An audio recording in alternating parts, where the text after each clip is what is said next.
Good evening. It is 7 p.m. and I am the Deputy Town Clerk, Margie Tachi.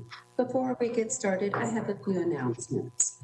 Tonight's regularly scheduled Herndon Town Council work session is a virtual meeting pursuant to Virginia Code Section 2.2-3708.2 as amended, the Governor's executive orders as amended, and in accordance with Ordinance 20-0-23, continuity of governmental operations during pandemic disaster COVID-19, as amended and readopted by the Herndon Town Council on September 8, 2020, which supersedes previously adopted amendments.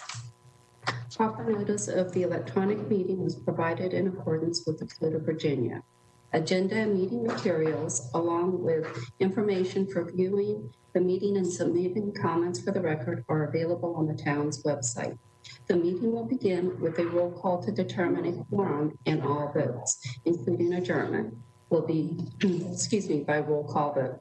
Thank you, Madam Mayor. Thank you. And with that, we will call the meeting to order. And first, this is our first meeting of 2021. Welcome, everyone. And the Town Council's work session will get started. And to increase the proficiency of our meetings, we're going to have the clerk call the attendance and roll call for the meetings, starting with the last name of each of the council members. As the clerk calls your name, please confirm your attendance by saying present, and be sure and unmute your microphone so you can be heard. And if you wouldn't mind muting it afterwards so that we don't get feedback and so forth. And I'll now ask the clerk to call the attendance. Thank you. Thank you, Madam Mayor. Town Manager? Ashton, present. Town Attorney? Yates, present. Delagula? Councilmember Delagula, present. Alum?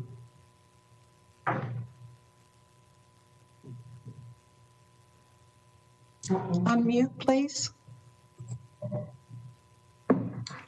Alum?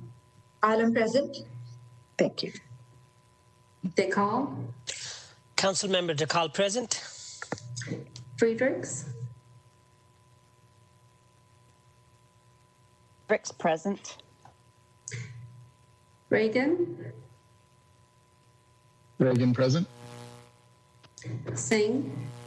Singh, present. Olem? I'm present. Thank you. For the record, there is a quorum electronically.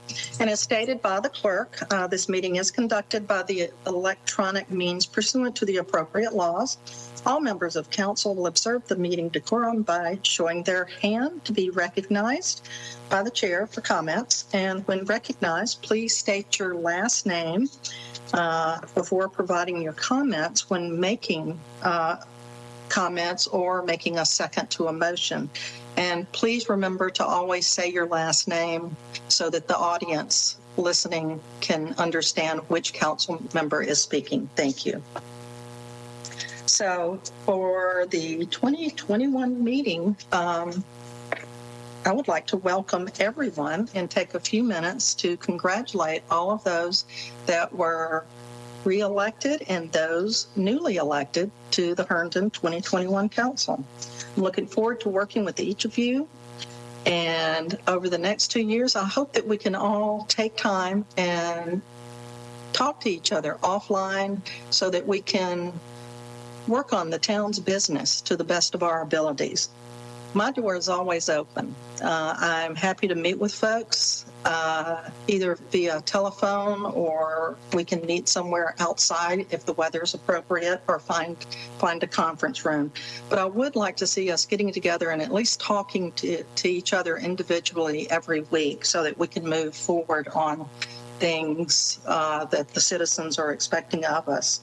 And for the citizens watching this evening, the entire council has received our formal oaths of office, and they've all been filed with the circuit court. And we're so sorry that we were unable to have the normal traditional service so that we could have all the community come in and congratulate the new councils as well. Town staff has completed the onboarding for our council members and met with individuals, especially those new or all of us returning, to keep us up to code. I will say that our town attorney was wonderful to give us all a very thorough manual to show us. Oh, my video's not showing it. We got a very nice handbook so that it talks about what the town does and what we can and can't do. Earlier today, we had an excellent WebEx on housing discussion, which was led by Senators Boysko and Favola and Mr. Jeff Gore of Hefty, Wetsley, and Gore. And we're looking forward to hearing more in the future so that we can learn about what we can do to participate in affordable housing within our community. And I was very pleased to see that several of our members of the council were present on that. If you were not able to attend, you can now go on to Granicus and see that yourself, catch up on it, and hope that you'll all do that so that we'll all be on the same page when we talk about these things. It was a very timely and gave us a lot of details about what we need to do to move forward and all the things that the General Assembly has been working on, not just the past year, but for quite a few years. But they did also let us know that, unfortunately, during this pandemic, a lot of their efforts are going to be preoccupied, as they will with everyone across our state, with the COVID and just getting life back to normal. I want to thank the town manager and the town attorney for coordinating that event, and we look forward to seeing some more in the future. Now we want to move on to our agenda, but the first couple of things we have to do are housekeeping. So the first thing we need to do is to pass a resolution adopting Robert's Rules of Order, and we were all given a copy of the Robert's Rules of Order, newly revised in brief, third edition, and I would like to move that for approval. Is there a motion? Madam Mayor, See. I move to approve Resolution 21G01 to adopt Robert's Rule of Order, 3rd edition, and to designate the town attorney as the parliamentarian. Second. Thank you. Do I hear a second? Ms. Friedrichs. Second. Thank you. That motion was moved by Mr. DeCall and seconded by Ms. Friedrichs. Is there a discussion on the motion? Seeing none, I'll call the vote. And I'll ask our clerk to call the vote. Delagula, Councilmember Delagula, yes. Allen,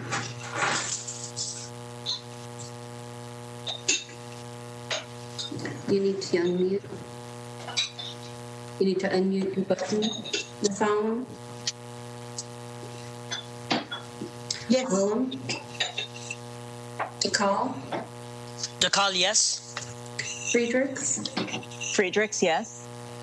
Reagan, Reagan, yes. Singh, Saying yes. Olem. Olem, yes. So,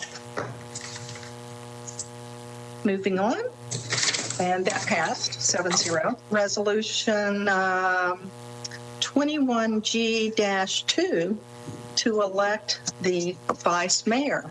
And as mayor, it is my honor and privilege to move approval of Resolution 21-G-02 and nominating the individual that got the most votes, as is the tradition in the town of Herndon, Mr. Cesar Del Aguila, as vice mayor of the town of Herndon for the term of January 1st, 2021 through December 31st, 2022. Is there a second? I second that. This is Councilmember DeCall. Thank you. And with that, is there a discussion on the motion?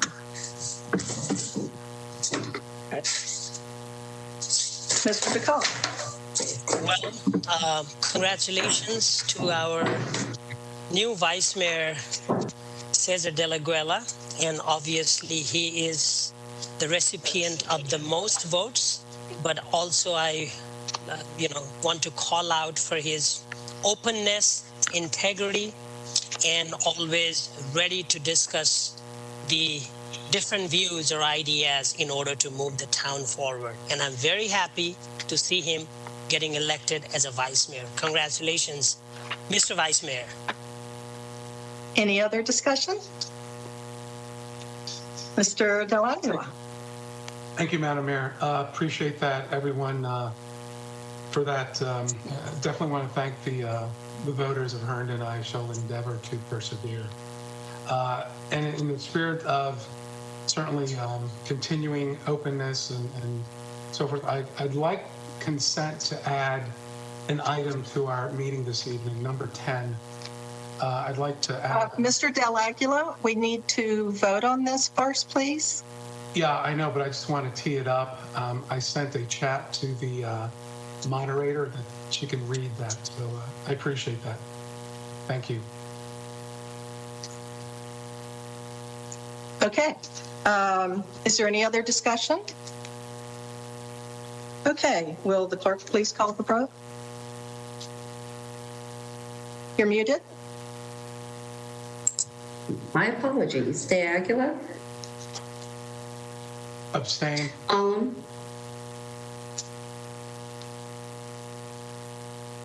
DeCall, DeCall, yes. Friedrichs, Friedrichs, yes. Reagan, Reagan, yes. Singh, Singh, yes. Olem. Olem, yes. And that passes 6-0 with Delacqua abstaining. Congratulations, Mr. Vice Mayor, and I look forward to working with you over the next 2 years. And let's touch base this week, please. Thank you, Madam Mayor. And All right. in the spirit of what I was asking, to add a number 10 item to our meeting this evening, Town Council Strategic Initiatives 2021 and 2022. I believe I have consent to do that.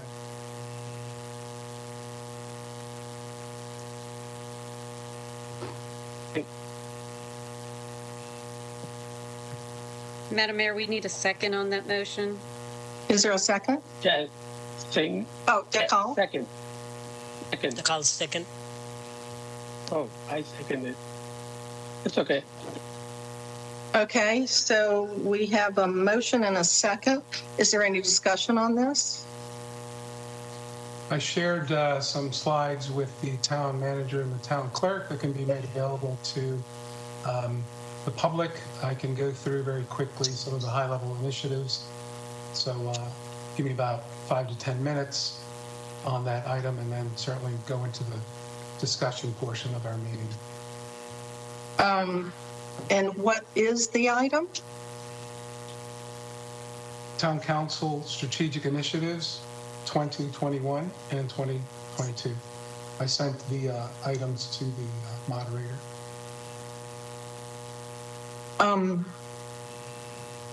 Is there any other discussion on this? Yes, Mr. DeCall. Well, Madam Mayor, the reason I seconded this is because first thing, the strategic session is what I always love.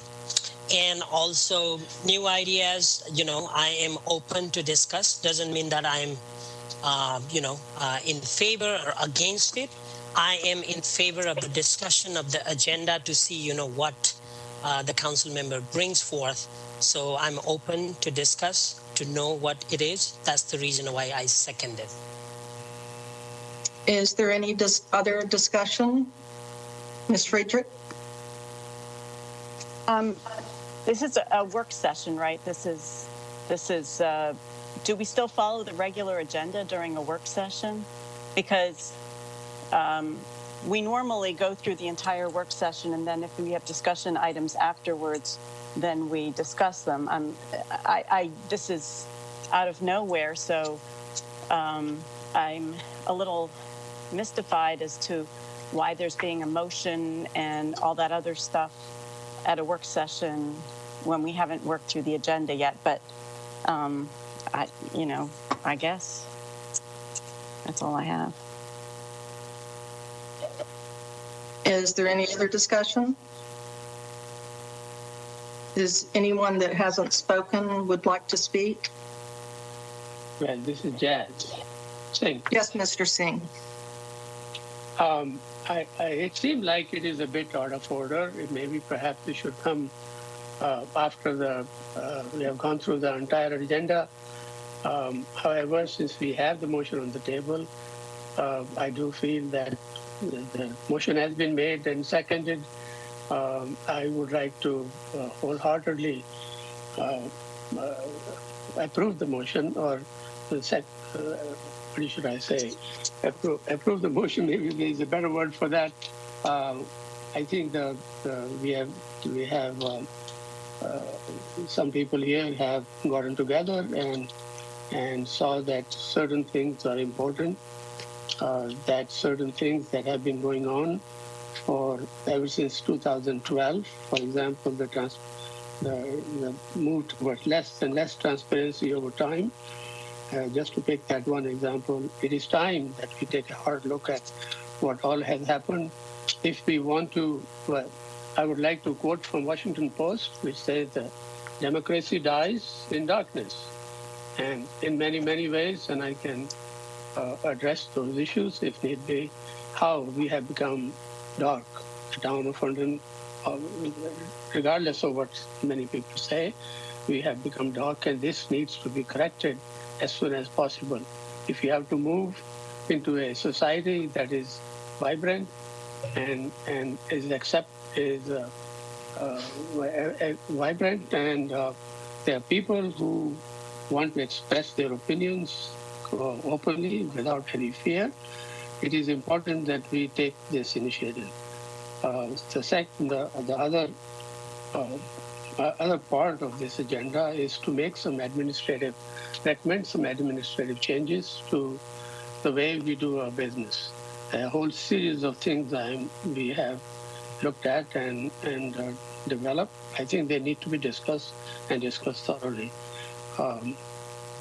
And so it is time that we take these actions if we want to move forward, if we want to attract people who are well educated, people who want a vibrant life, people who are not really afraid of anything.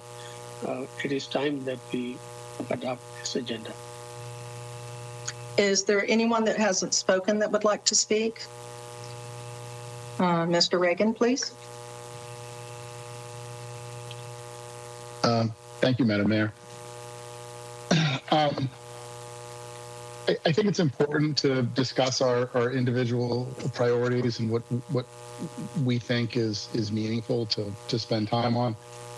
Being new to all this, I'm very eager to sort of get my 2 cents in on that and hear what other people have to say about it. I would caution that it makes for a much longer conversation, indeed sort of many and multiple conversations than we can appropriately do, tonight at the end of what is already a fairly long agenda. Whether we do it as an agenda item or it's a round table as we go around and sort of get our little turn, is not that important to me. I'm fine doing it either way.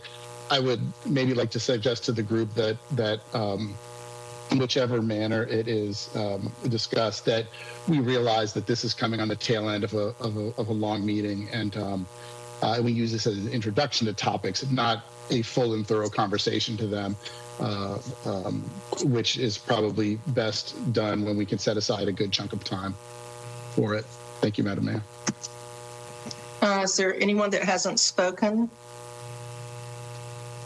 Mr. Del Aguila? Yeah, and just thank you, Madam Mayor. Since Del Aguila.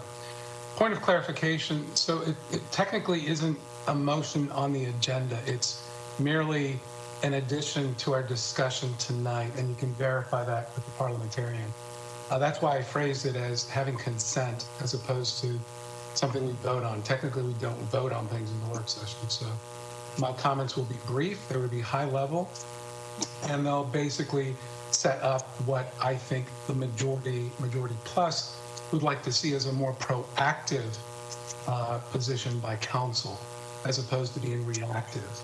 And that's, I think, what's going on here. It'd be at a high level. It's not meant to address or take action this evening, more of a high level overview vision and have some strategic initiatives that the town manager, staff, and everyone can be aware.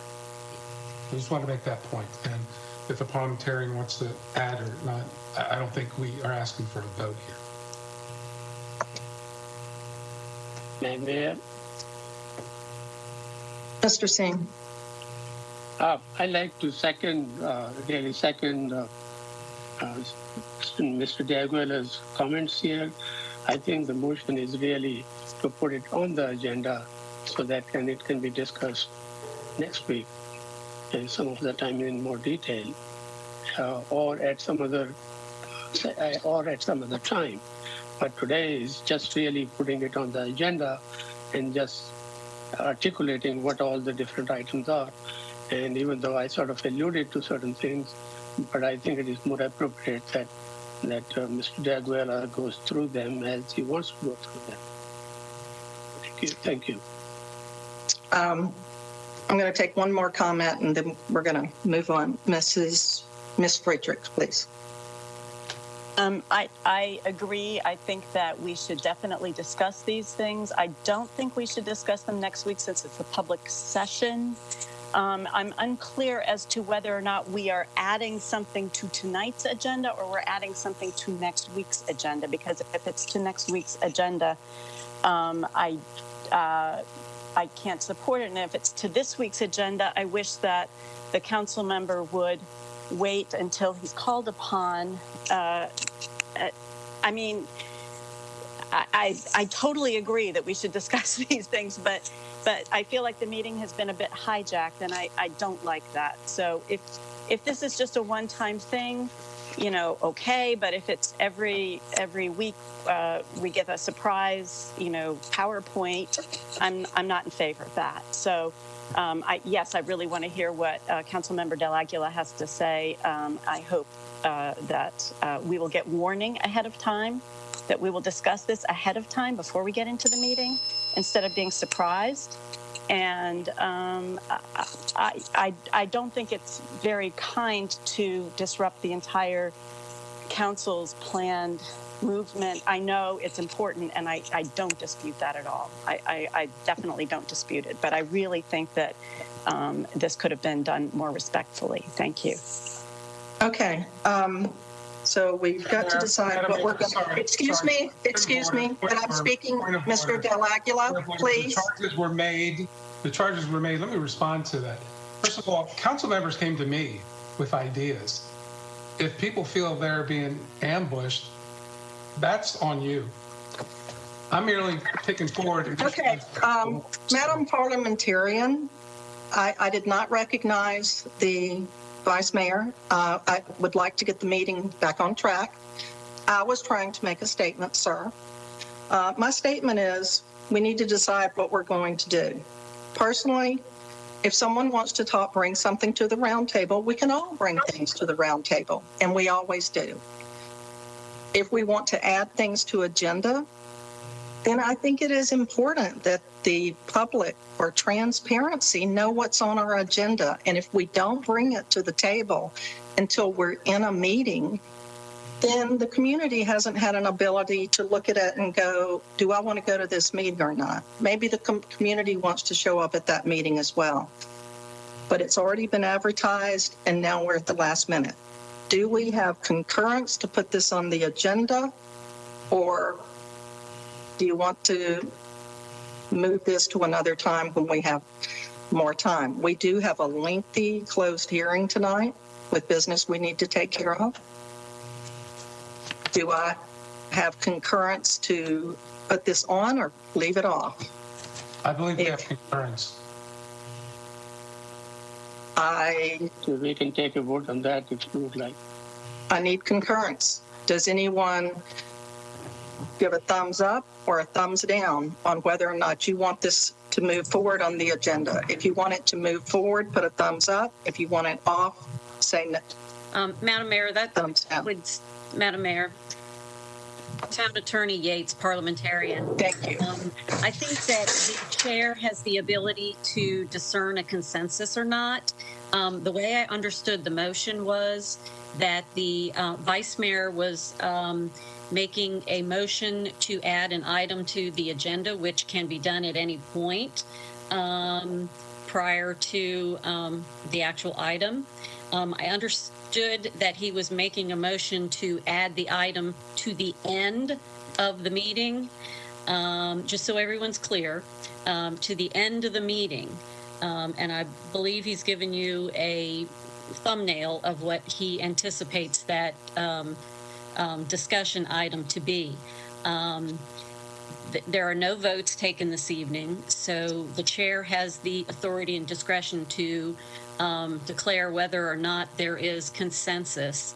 If we need to go back, you may need to go back around for discussion to determine whether there is consensus. But that is the way that I understand the motion and what's requested this evening. Well, I didn't see consensus.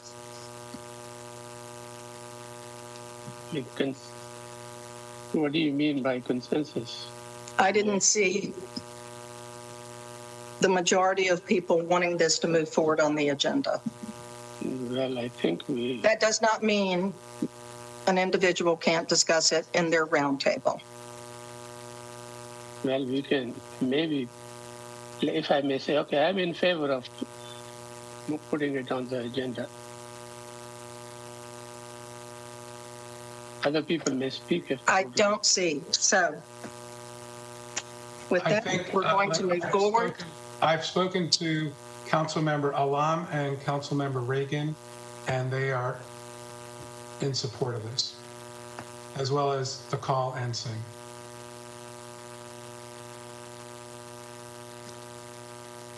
Mr. Reagan. Thank you, Councilmember Reagan speaking.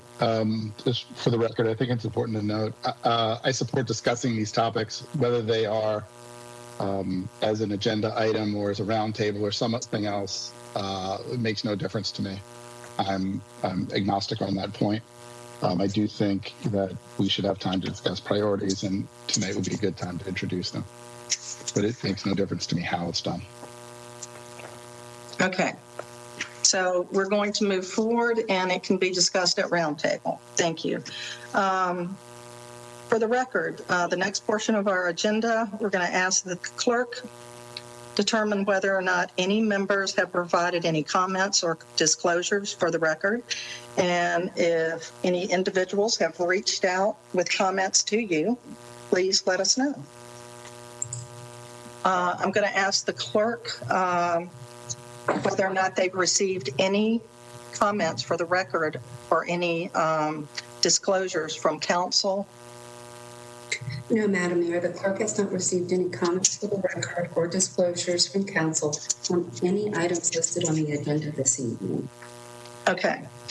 Since there's no public hearings on our agenda, we're going to move straight to the general portion.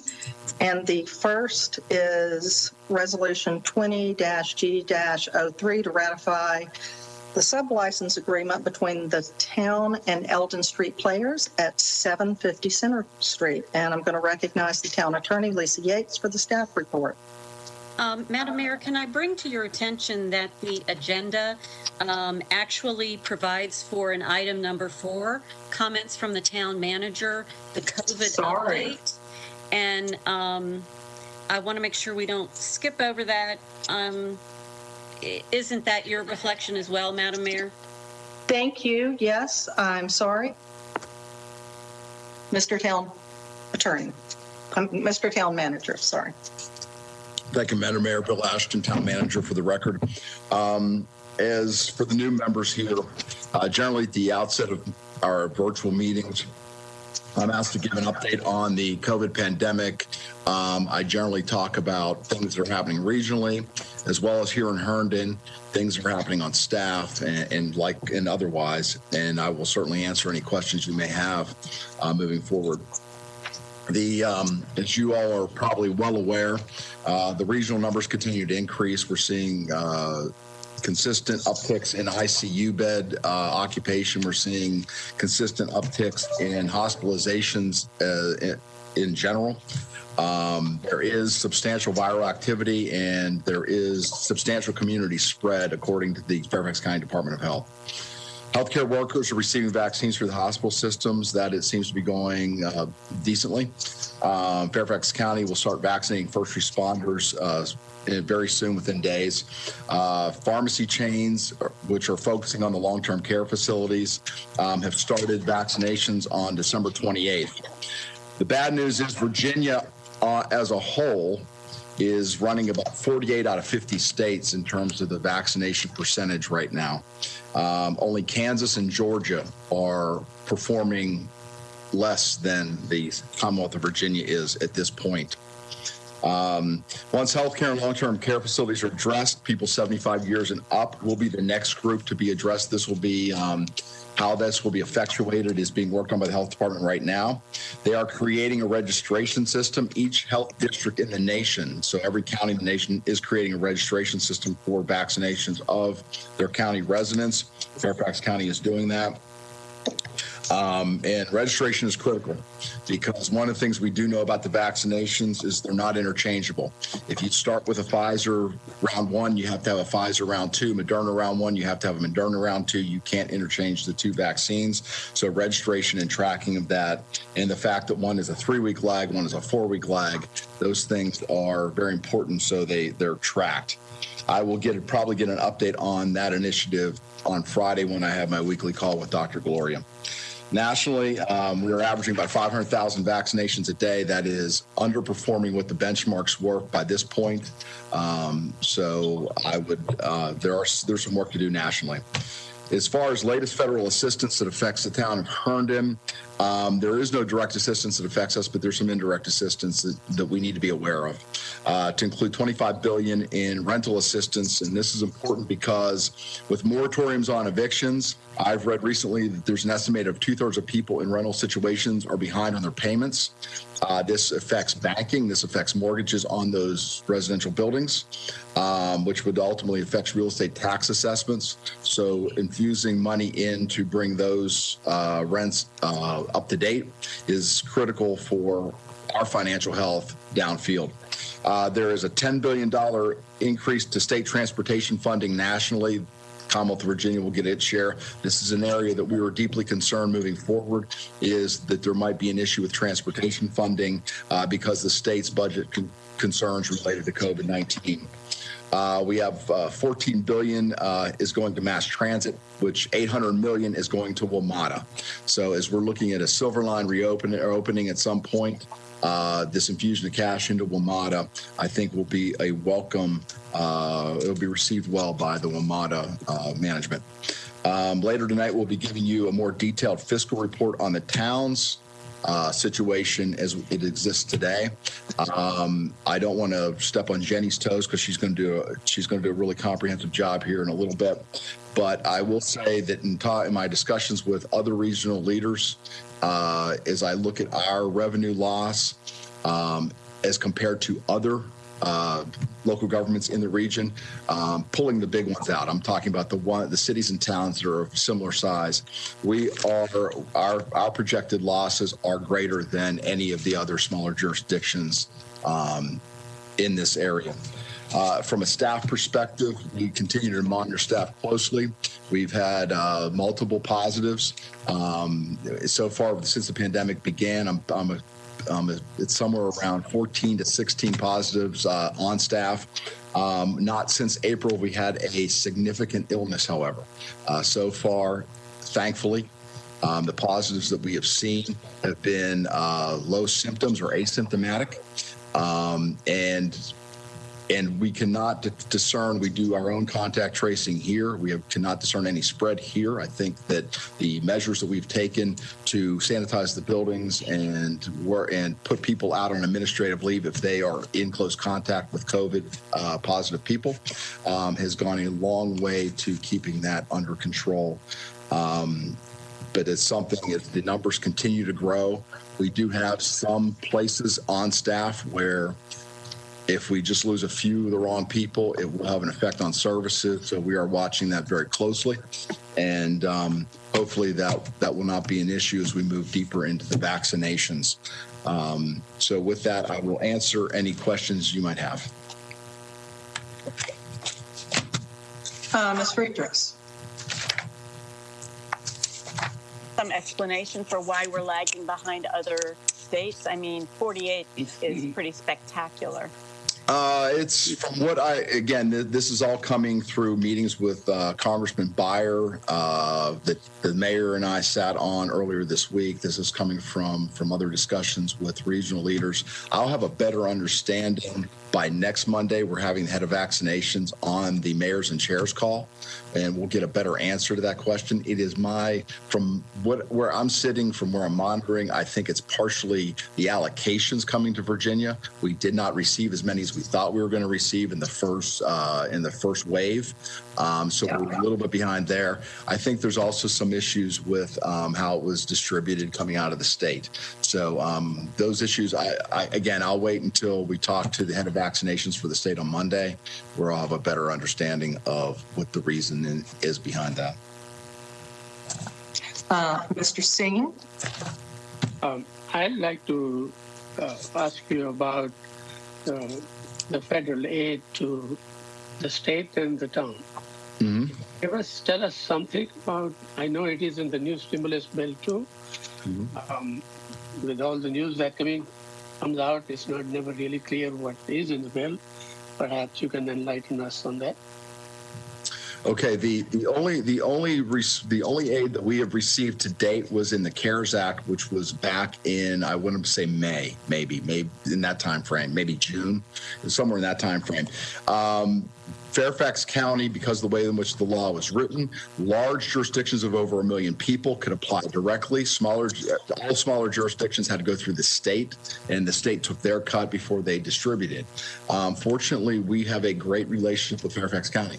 Fairfax County looks at us as a valued partner, and they gave us an allocation of approximately $4.2 million of CARES Act money that was given to the county. Now, that being said, we had to follow county protocols on how it was allocated. We had to follow federal protocols on how it was allocated.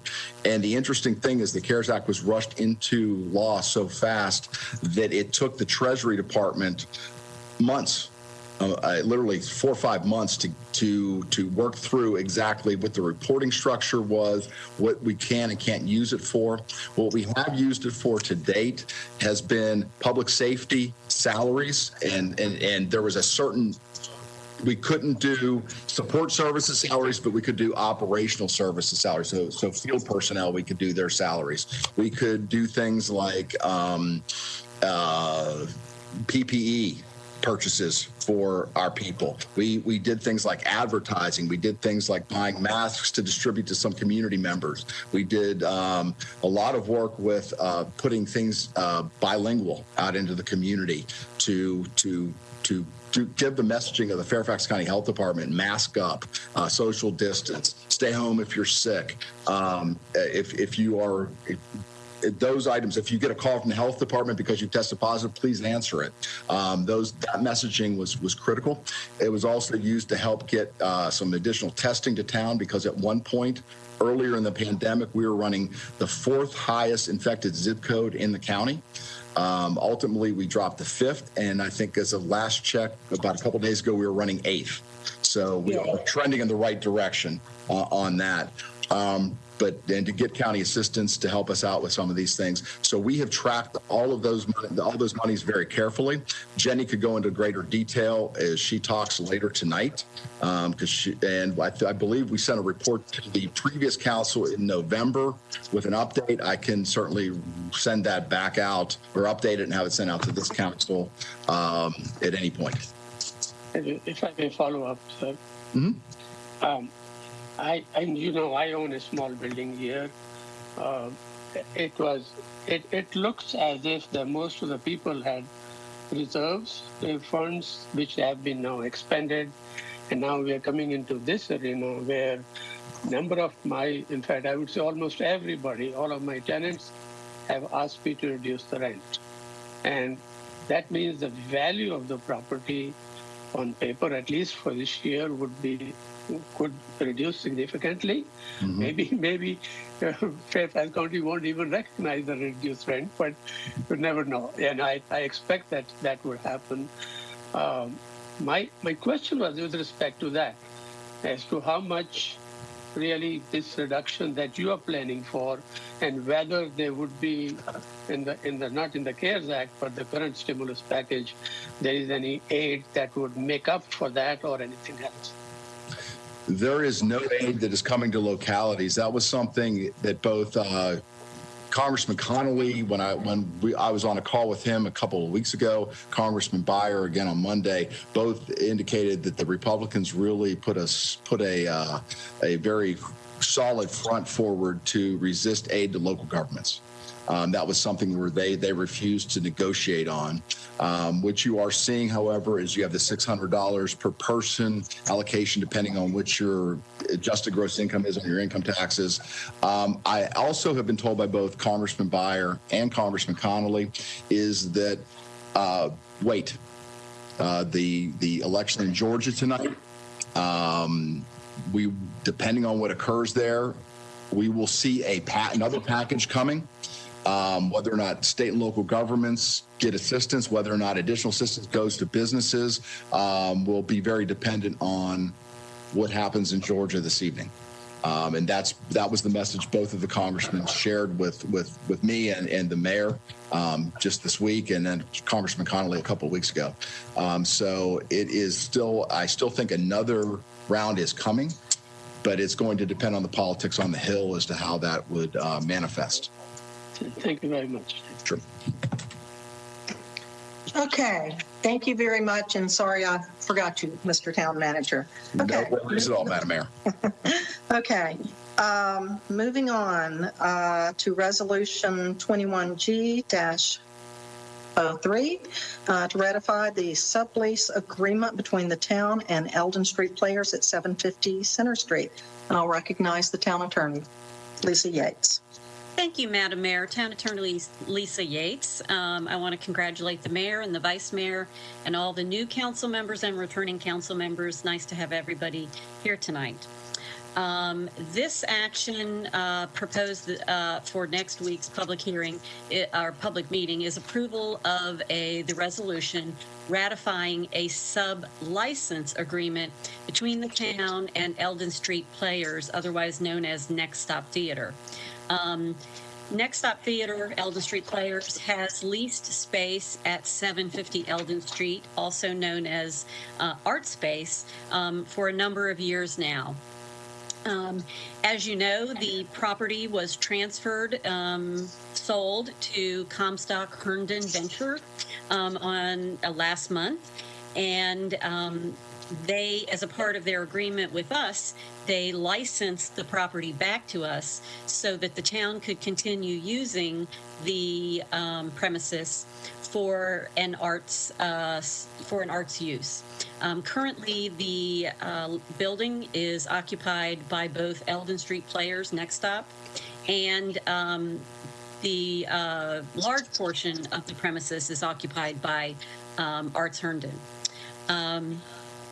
The proposal is for the license agreement to look essentially like the lease did that existed for many years between the town and Eldon Street Players. It was a month-to-month lease, and all the parties desire for it to remain a month-to-month lease. The town, the new sub-license is for 1 year, and it is anticipated, as required by the comprehensive agreement for the redevelopment of the land, that it will not extend beyond that 1 year. The amount of rent remains the $1 per term. The town manager, pursuant to the continuity of government ordinance that is in effect during this state of emergency, signed the sublease agreement pursuant to the ordinance, and now it is or next week, it will be your turn to consider ratification of the sublicense agreement to Elm Street Players in order to finalize its approval. Certainly, it is, staff would assert that it is in the best interest of the town to keep that building occupied with an arts use for the benefit of the citizens and other people that are using it currently. So I'm happy to answer any questions. Are there any questions from council on this issue? Yes, Ms. Friedrichs. I missed this. Are we doing this month? Are we ratifying it monthly, or are we just ratifying it because it was the last council that did it? The lease that was in existence prior to the sale of the property expired or was voided by the sale of the property. So it was, in order for the tenants to stay there, it was essential that it be renewed. It's renewed for a year. Okay, I have a question. Thank you. Mr. Singh. I did read the proposed lease here. What question that goes through my mind is, let's say at some point the builder wants to start construction. How much advance notice will the people get? The minimum that they are to get, Councilmember Singh, is 30 days. I understand. That seems too little, you know. They expect at this point, they expect to be moving out. They know that they will be moving out. It is anticipated that it will be well in excess of 30 days, however, and the parties have agreed to that. Okay, very good. Thank you, ma'am. Thank you. Are there any other questions? Okay, the next item is the resolution of 21G-04 to ratify the sublease of the agreement between the town and Arts Herndon at 750 Center Street. And again, I'll recognize the town attorney. Thank you, Madam Mayor. Again, this is the request for approval of a resolution ratifying a sublicense agreement, this time between the town and Arts Herndon for the space at 750 Center Street. As many of you know, Arts Herndon has occupied the art space property for many years now, uses it for an art exhibit area, a gathering place. They have classes there, many other activities that are open to the public. As I explained at the time of transfer to Comstock, the Arts Herndon and the town were parties to a lease. That lease was voided by the sale of the property, and Comstock and the town entered into a license to allow us to maintain that property and lease it to Arts Herndon and Elm Street Players.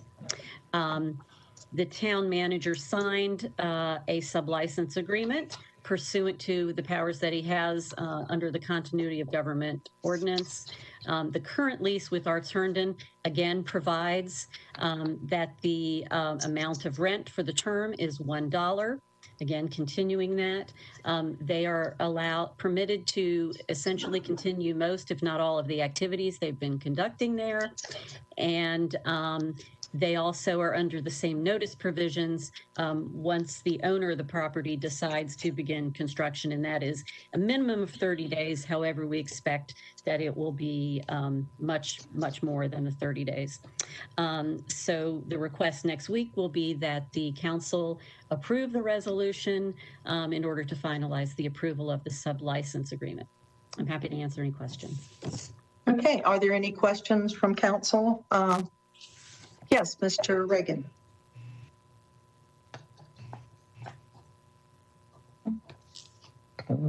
Thank you, Madam Mayor. I should have asked this with the last one, or suggested this. The fiscal impact listed here indicates a comparable value of $16 a foot. I guess that's not really important, but I would think that given that this tenant could get kicked out on 30 days notice, I doubt it really would have that value on the market. maybe it did originally when it was a true 12-month lease, but I don't know if it's important here, but if it is, I would suggest that be revised downward in some way in the staff report. I think the manager would like to address that. Yes, Mr. Town Manager. Yes, I had our economic development manager look at that, and he looked at rents along Center Street and similar buildings that are older concrete related buildings. And actually the rents were probably sitting around 18, 19. So we revised them down for this, for that exact reason. That would probably go for a little bit less than the other rents. I think this building is in a little bit worse shape than some of the other buildings. So we had revised it back a little bit. If you would like to see it more, I can certainly discuss it with Dennis. Yes, Mr. Reagan. Oh yeah, I understand that for the building, $16 a foot makes sense. I'm simply saying for what is in effect a 30-day lease, like nobody's going to. It's a theoretical thing, but nobody's going to invest a build out in a building like that they could get kicked out of in 29 days. So again, it probably doesn't really matter. So don't worry about it if it doesn't. But if we're valuing this as a contribution to the organization or something, it might be more important. Thank you. Okay. Does anyone else have a question about this item? I think that, excuse me, Mayor. Mr. Singh? Yeah. The lease is for $1 a month, I believe. It's not, even though the market value may be $16 a month, but actual lease is $1 a month. Am I right, Mr. Town Attorney? It's $1 per term, which is a year. I'm sorry? It's $1 a year? Per term, which is the entire year.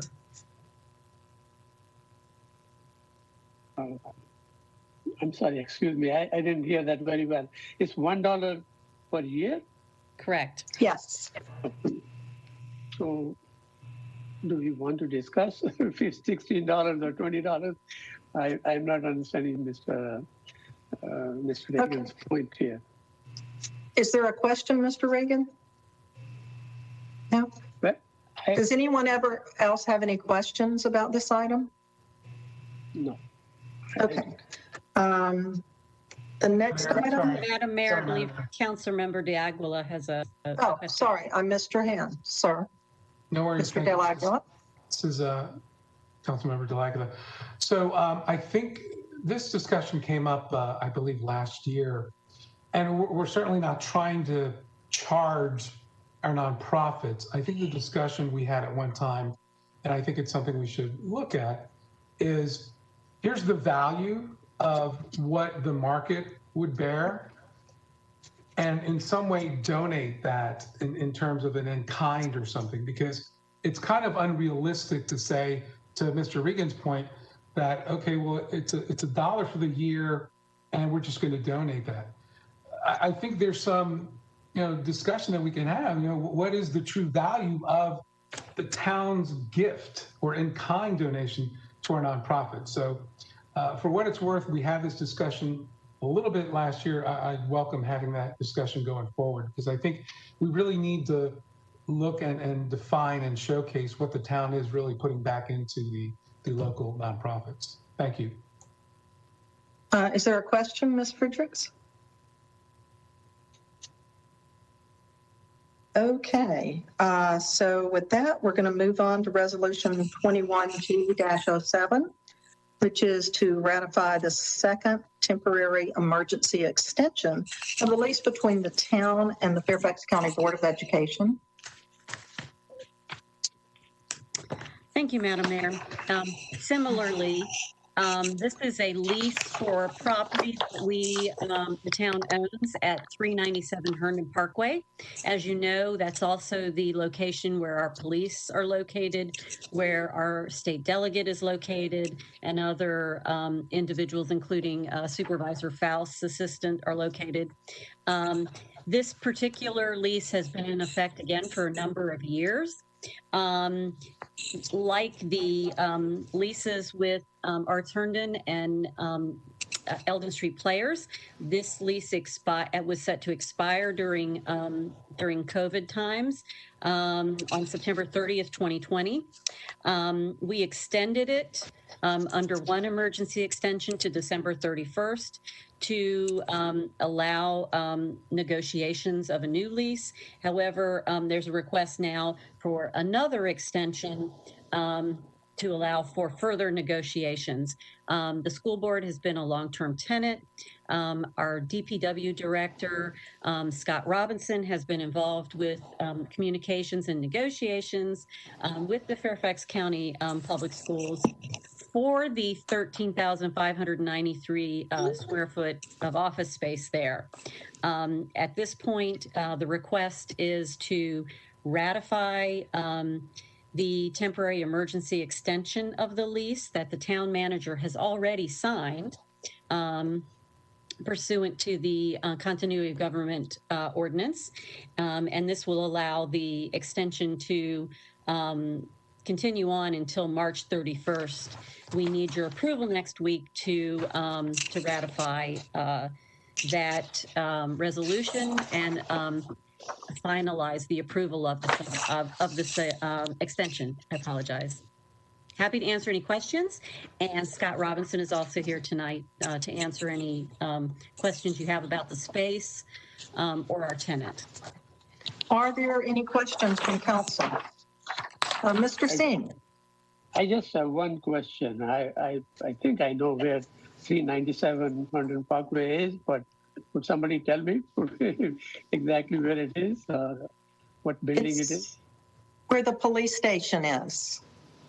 Oh, the police station. Okay. Yes. Thank you. You're welcome. Is that correct, Madam Attorney?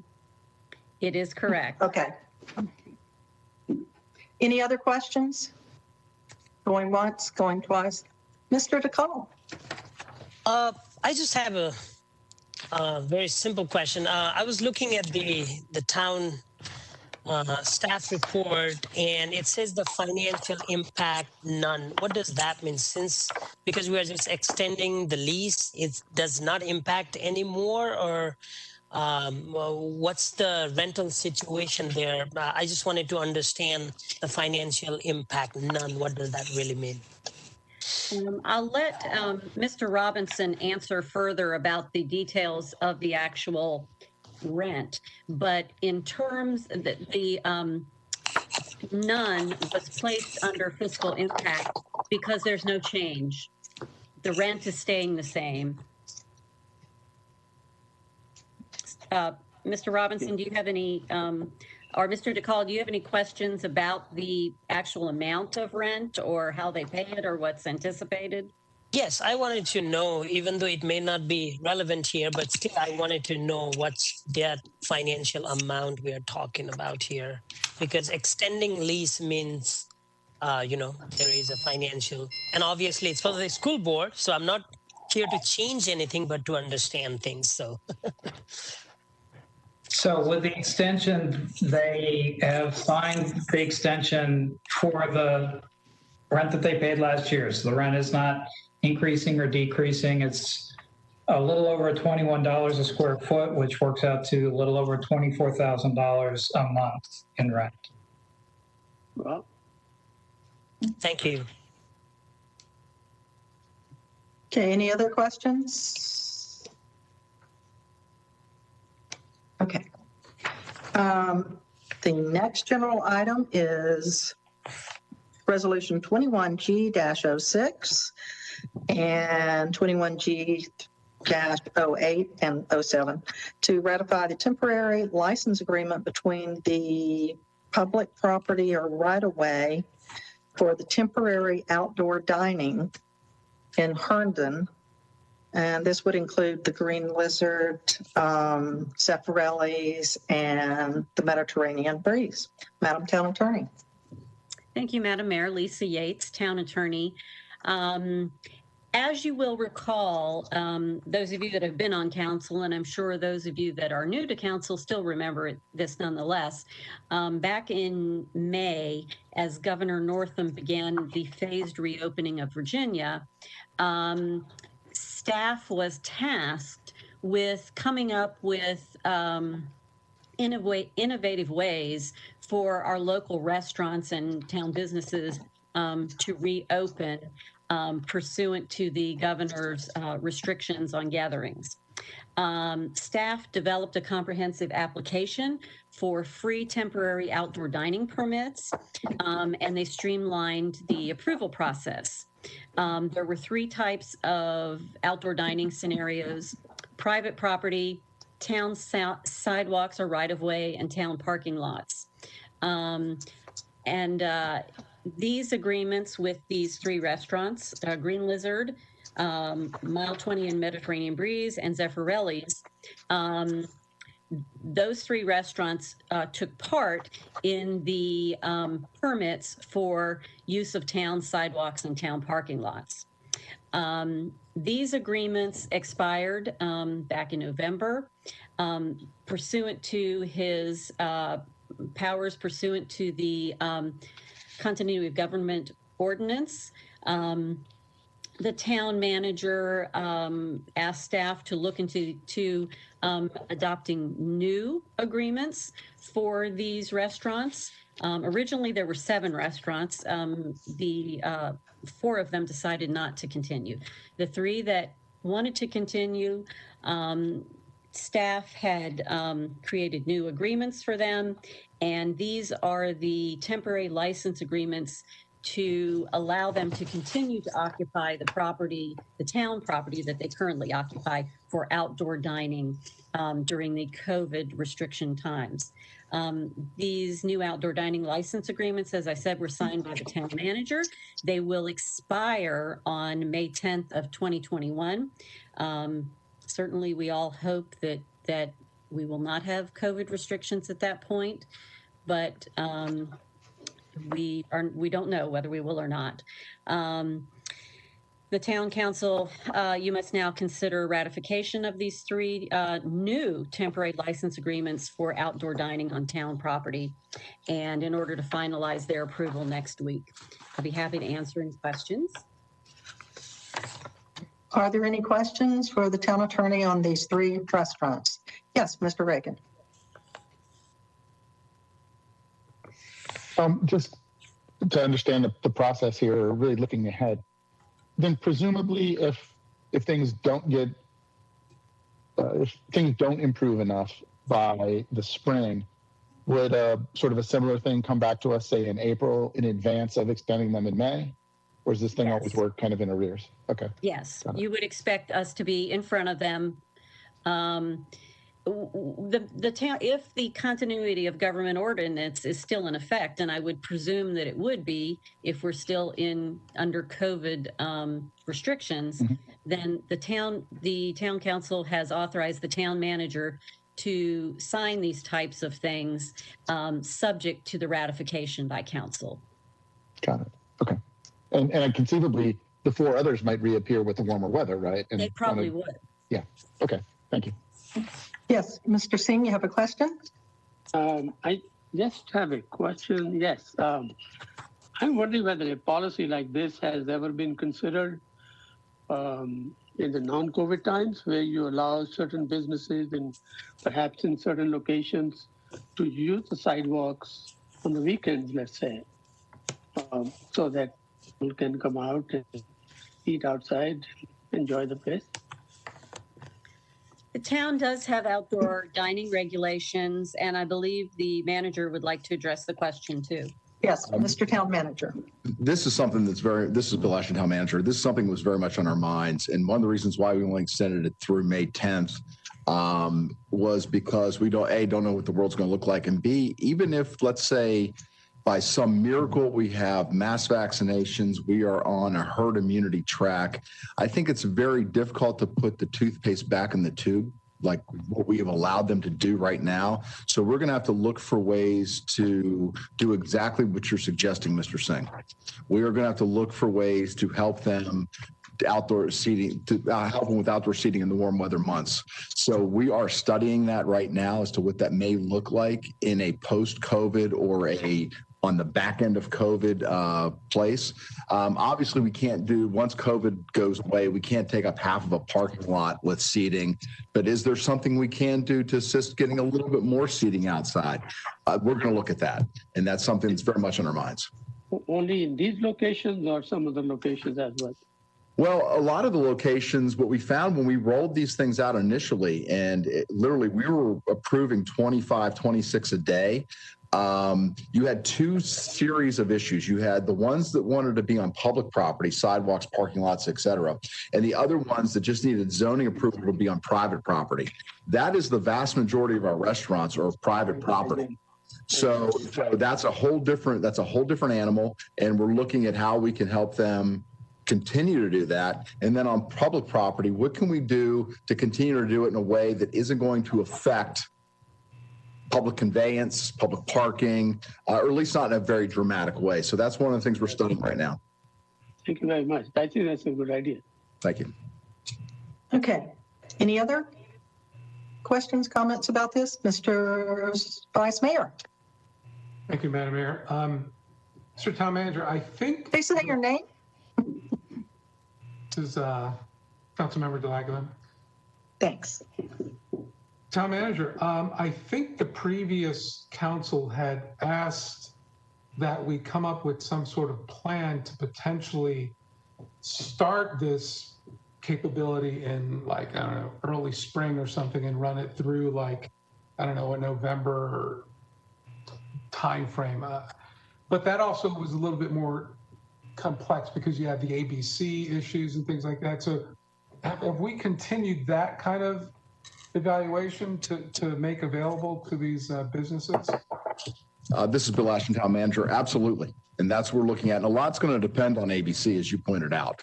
But again, much like what I said at the outset, putting the toothpaste back in the tube is going to be difficult for not just the town of Herndon, but also ABC and other jurisdictions.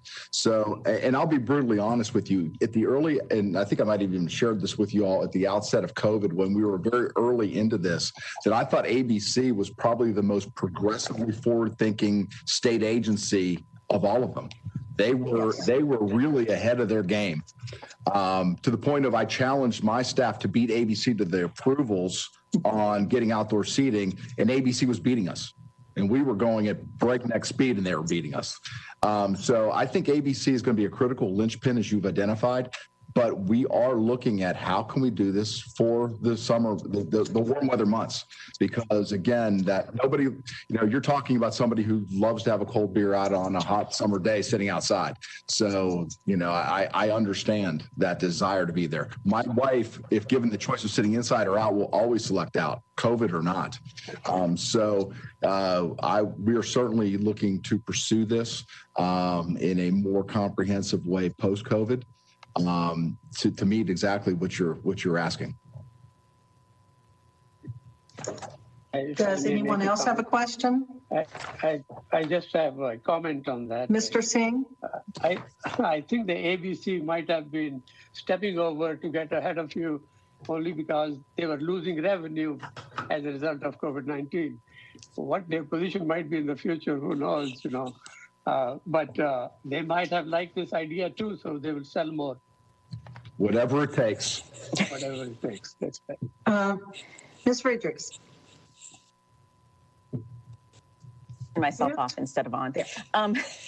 So to build on Mr. Singh and Vice Mayor Delagula's ideas, and we're all very excited about outdoor dining in Herndon because we've all known that we've needed it for some time.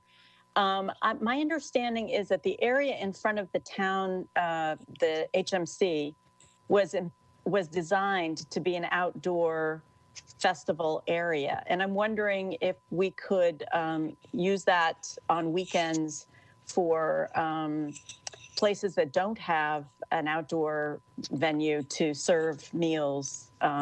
Anyway, this is just a brainstorm, but something worth thinking about, I think, in the future, not just for festivals, but for regular weekend activities.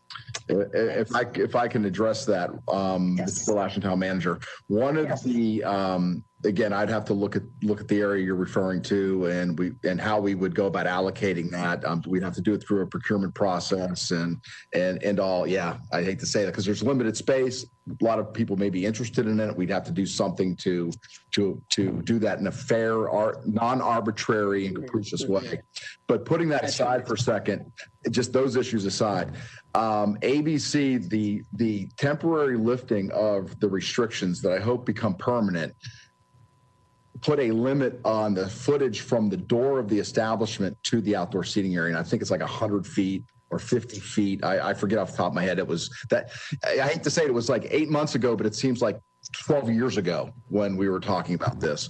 But there is a limit on that distance, which would certainly prevent some from relocating to another location altogether. Thank you. And if anyone's wondering why it took the Breeze so long to use their little outdoor area, it was exactly that reason. ABC wouldn't allow them until they had visual of the folks there. Thank goodness for the mile 21. So with that, we're going to go into our discussion. Item number 9, and our town manager is going to discuss the budget with us. Thank you, Madam Mayor. This is Bill Ashton, Town Manager. Actually, I'm not going to do the heavy lifting here. That's going to be our powerlifting finance director, Jenny Tripoli, is going to do the heavy lifting here. I just wanted to open up the conversation by saying that all the data that we will be giving you tonight, Jenny has informed me that if you are truly wanting to dive more deeply into those numbers, that is available. She has it available for you. What we will do is I'm going to let Jenny carry you through the bulk of the presentation. I want to also point out some things that what other jurisdictions are doing with compensation that I've been able to see. I think that also should inform the conversation about budget guidance. And then we will certainly both be here to answer any questions. And also I see Karen Gagliano, our budget manager, is also on the call. And so between the three of us, I think we can certainly take a good stab at any questions you might have. So without any further ado, Jenny, the floor is yours. Jess, if you can fire up Jenny's PowerPoint and let's get after it. Great. Good evening, Madam Mayor, Mr. Vice Mayor, members of Town Council. Congratulations on your election. And I'm looking forward to working with many of you again, and those of you who are new to council. My name is Jenny Tripoli. I'm the Director of Finance. I've been with the town since March 17th, or was it March 14th of 2017 or March 17th of 2017? Either way, dates kind of just run together these days, but just about 4 years. Nothing like your very first meeting to hit you with some numbers and budget guidance. In a normal year, what we would do is give you kind of a high-level overview of what the town's been working on and remind you of the 2035 vision and throw out some suggestions for guidance. This not being a normal year by any stretch, I'm going to walk you through where we sit right now, where the projections are for the year with the information we have right now, and high-level projections for fiscal year 22. And so as I was thinking about this presentation, Jess, if you can flip to the next slide, please. 3 words came to mind: survive, revive, and thrive. And it's you will see usage of these words in other things. I think chicken soup for the soul. This is not a new concept, but it really it struck a chord with me as I was thinking about this, because FY21, if you look around the region, is really going to be, hopefully, knock on wood, the worst of the years. COVID hit early to mid-March and that was at the end of our fiscal 3rd quarter of fiscal year 20. So we only had a quarter and a little bit of COVID-related impacts in fiscal year 20. And fiscal year 21, we basically have the whole fiscal year. And then the hope is that towards the end of the fiscal year, with the vaccinations, with warmer weather, we start to turn the corner a bit more and hopefully get into the revive phase.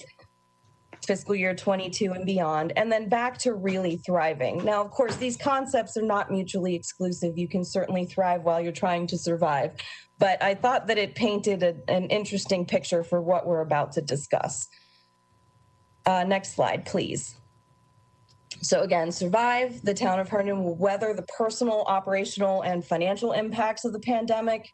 Revive will reboot services and structures and programs that were negatively impacted. And then, of course, go back to thriving as we do what the town of Herndon does. But again, we can continue to thrive while we're in survive mode.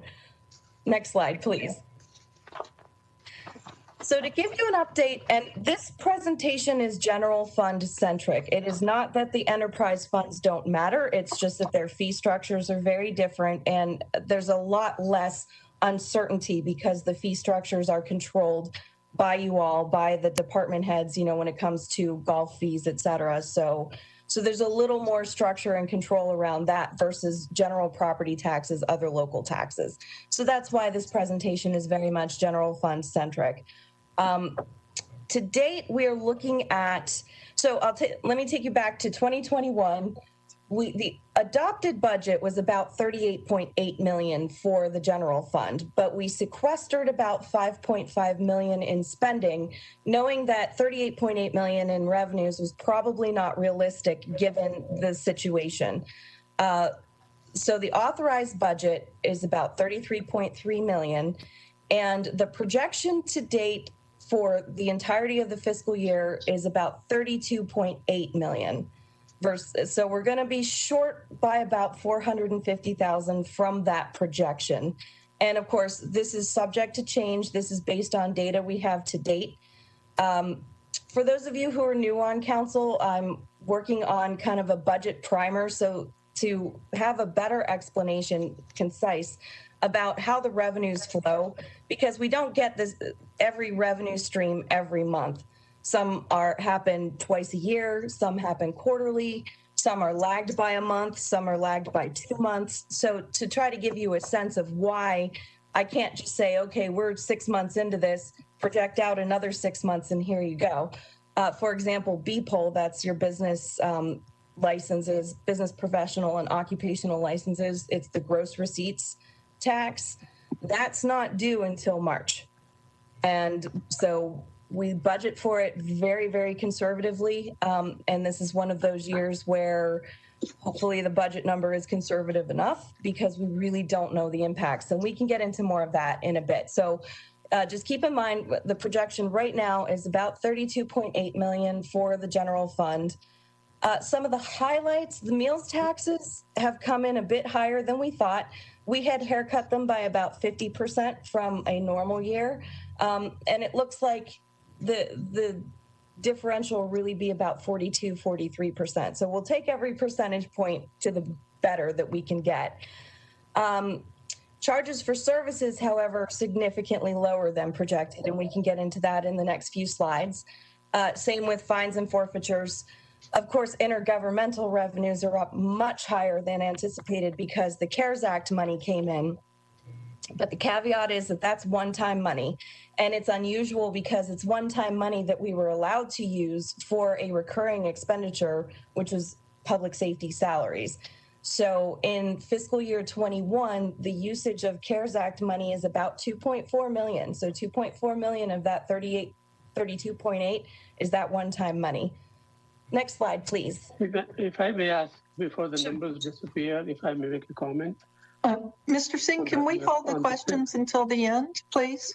Well, because the numbers will go away, you know, so I would like to just make a comment here, if I may. Ma'am, do I have your permission? Ma'am, Mayor? You see a miscode. Okay.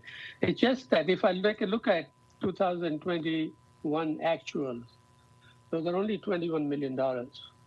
And you are talking about going to $32 million this year, this coming year. I think that I would feel more comfortable because you may not be able to achieve what you have, $32 million. You may be well below that if you talk about 2021, because 2021, I agree, was bad. but it's not clear that 2021 will be actually just as, it could be just as bad, or it could be only slightly better than where we are today. So I think that it would be better to put the minimum and maximum, and with the option that you change over as you look at every month and to see where you are, and sort of plan accordingly. That's what I would like to say. Not today. Please go ahead with your presentation. Well, and we do look at oh, I'm sorry. Continue. I'm sorry. I didn't mean to interrupt.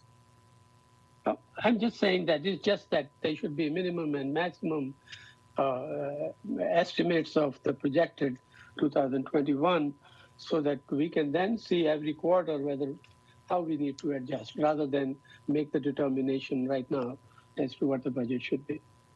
Oh, yes, That's absolutely. my comment. And just my comment. There's nothing more than that. I just think it is very optimistic here right now. And it certainly could be.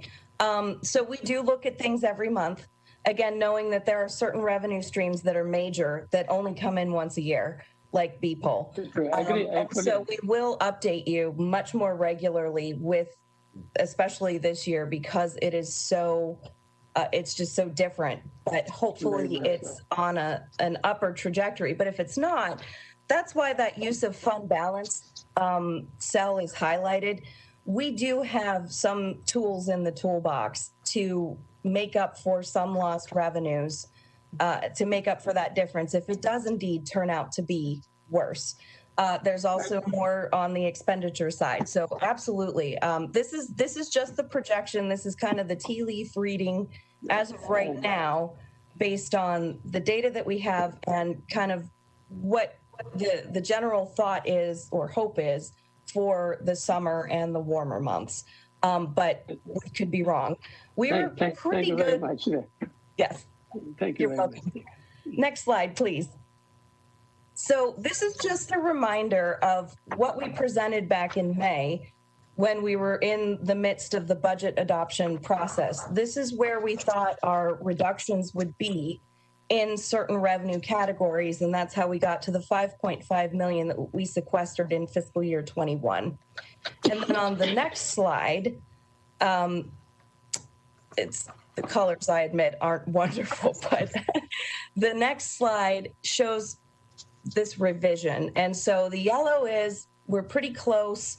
Even if the percentage change looks a little bit higher, the dollar change isn't terribly significant. So that's what yellow is.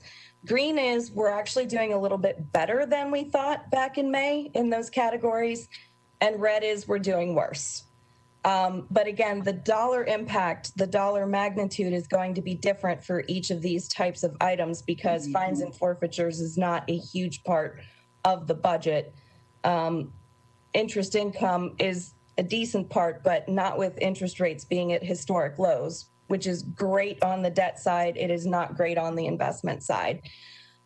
So again, where you see the red is charges for services for Parks and Rec is we anticipated maybe a 50% or 55% decrease, and it's more like 91%. And we'll get into that a little more later as well. One of the other highlights, again, 58% higher in intergovernmental revenues, but that's due to the CARES money. When we went into the budget season or the budget adoption phase for fiscal year 21, like Mr. Ashton said, it was still fairly unclear what we could and couldn't use the CARES money for. So we took the simple approach.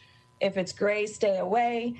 The rhyme certainly helps. The town didn't have as many options for what it could do with the money like a county does or a city. So we stayed very simple. We stayed out of the gray. But that wasn't as clear back in April, May, until the guidance was issued, and then the Treasury made it its hobby to issue guidance. We went from not having a whole lot of guidance to basically getting new updates every week, but worked very closely with the county to stay in lockstep with them. Next slide, please.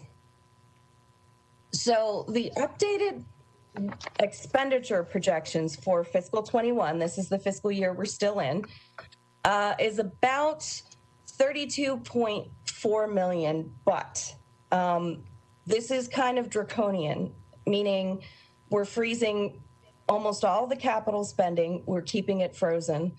It means a second year. Can you go back one slide, please? I lost there we go. There we go. Thanks.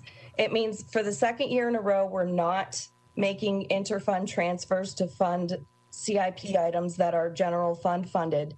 On the good news side of it, the debt refunding that we did in July saved $650,000 worth of debt service in fiscal year 21. There's savings in 22 and also savings in 23 as well. So we did take advantage on the debt side of historically low interest rates and got some immediate savings and took some pressure off the general fund.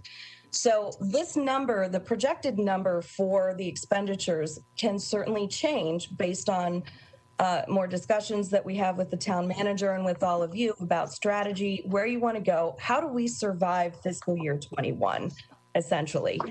So some of the key drivers of this projection is salary vacancy is projected to be about $1 million. That's due to both attrition and frozen positions. Again, the debt refinancing, oops, I said 577, it's 653. Assumes zero interfund transfers, minimal release of sequestered amounts. Right now, we're not coming back to you to release any of the 5.5 million that was frozen. But again, to your point, Mr. Singh, our needs could actually be greater.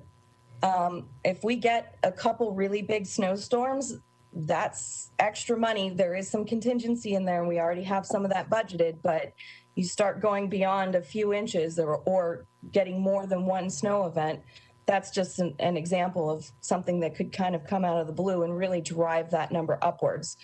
Mr. Ashton is going to talk a little later about some compensation items that would drive this number upwards a bit. So these are still moving numbers, but this is kind of where it looks to be at this point in the fiscal year. And next slide, please.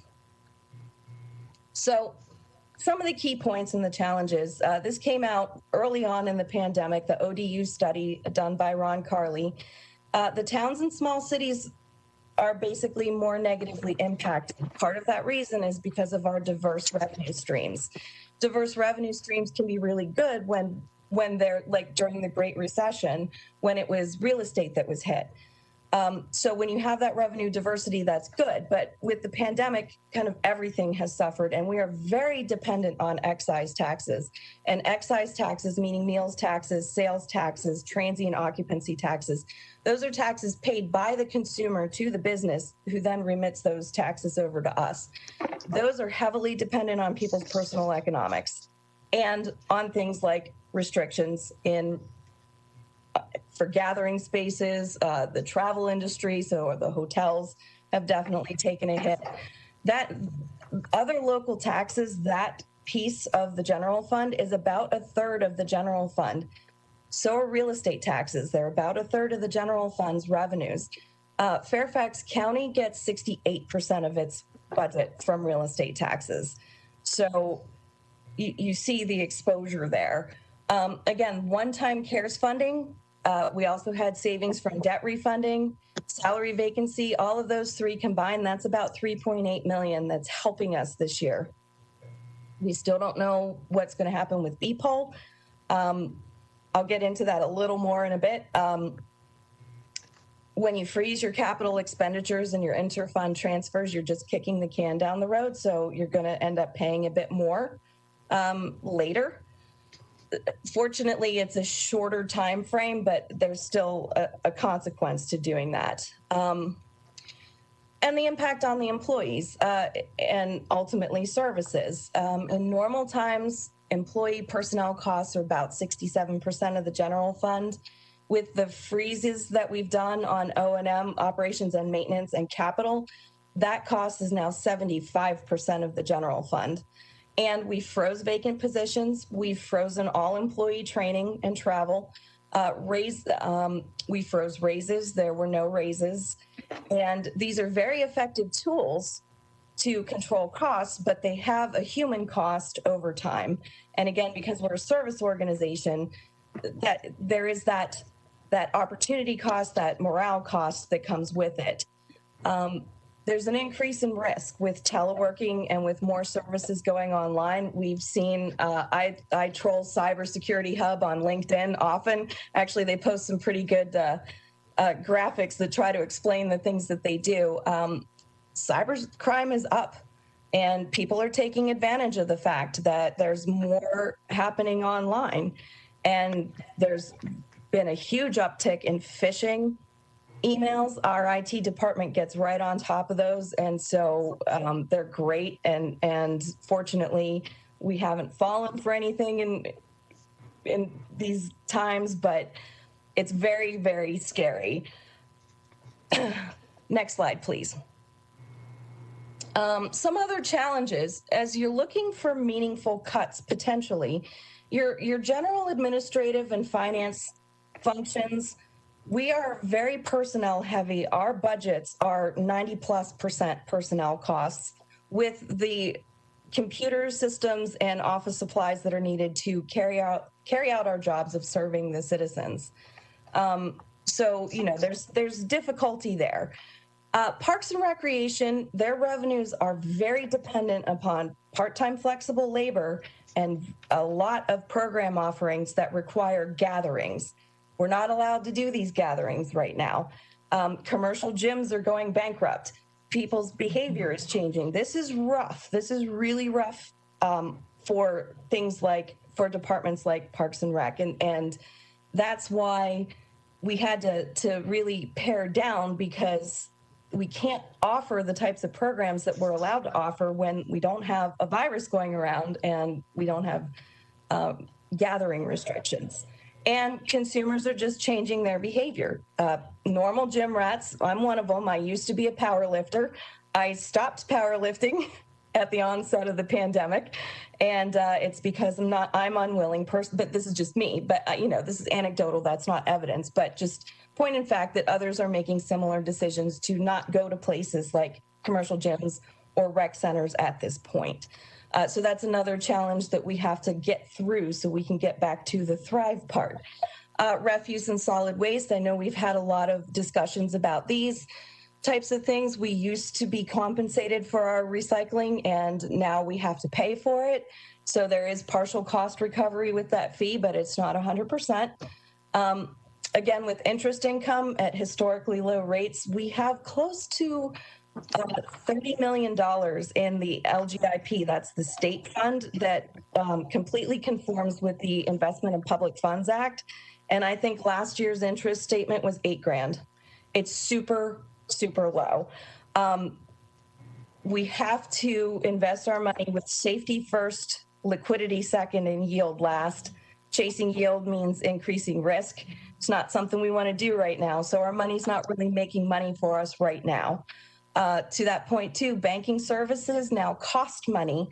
Normally you can offset the cost of your operating checking accounts with having some balances in the accounts, and we're doing that. We're increasing the balances in the accounts to offset the cost, but instead of getting an earnings credit, we're actually having to pay a bit of money too. So those are unexpected things that come with this type of environment, and they put pressure on the general fund.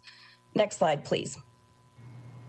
So we got kind of through survive, and now let's pivot to fiscal year 22 and some considerations, some high-level considerations, because we're in the thick of the next fiscal year's budget planning. We're still in unprecedented economic uncertainty. As Mr. Ashton mentioned earlier, the latest federal relief package excluded local governments. The status of future assistance is still unknown, despite what politicians may have told us at the state and federal level. Again, the impact to BPOL is still unknown, and I would expect taxation nexus arguments. The states are already fighting amongst themselves about which ones get the tax dollars for teleworkers. I wouldn't be surprised if businesses posit the same argument to us about BPOL, because the revenues that are generated within our borders are subject to that tax. So that could be another layer of uncertainty on BPOL. We should expect larger variances between revenue forecasts and actuals because, again, these are really uncertain times and there's a lot more volatility, especially in collections. Collections affect revenue because if it's not available for use, then we can't recognize it as revenue. It's not available until it's collected or imminently collectible. So there's more pressure on revenue because of collections. But the hope is that gradual recovery begins in the summer, but it's really, again, contingent upon the path of the virus, vaccine availability, people's decisions, and so forth, all things well outside of our control. Next slide, please. So with that high level, looking into the future for fiscal year 22, I have the revenue projections for the general fund at about 33.2 million. And you may be asking, why is that an increase? Didn't you just tell us that we were at about 32.8? Well, that's when you remove the one-time federal funding, you really have revenues in fiscal year 21 projected to be about 30.2 million. So the increase to 33.2 is about 10%. Fairfax County issued some guidance on real estate taxes. The residential real estate market is rather hot, again, historically low rates. They're anticipating a countywide increase of about 3% in residential. Non-residential retail and hotels, they're anticipating about a 10% decrease, again, because of the impacts of COVID, and remaining non-residential about flat.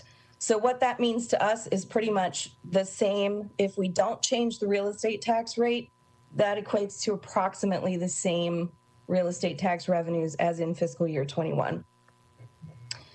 Other local taxes, that's comprised again of meals taxes, transient occupancy, sales, BPOL, anticipating about a 10% increase over where we are where we think we'll be at the end of 21. Again, meals taxes are showing a bit of strength. Sales taxes have been holding very steady, but there is a capacity limit on that because the sales tax calculation is not based on just the buying of residents and businesses in the town of Herndon. It's based on a triennially calculated formula from the state predicated on the number of school-age children that we have within our borders. So there's a limit. Even though people, and thank goodness again for the South Dakota versus Wayfair decision, all of those Amazon purchases that everybody made that backed up UPS and FedEx, taxable, and they have been since June 2018. So we definitely benefited from that, and so did the state, all the states. So that has remained fairly strong, and I think sales taxes, at least for now, while there's still additional federal help in terms of additional unemployment, should remain relatively stable. Permits and fees, same with fines and forfeitures. We're expecting those fees to go up a bit as things normalize more. Right now, there's just less activity. There are fewer building inspections.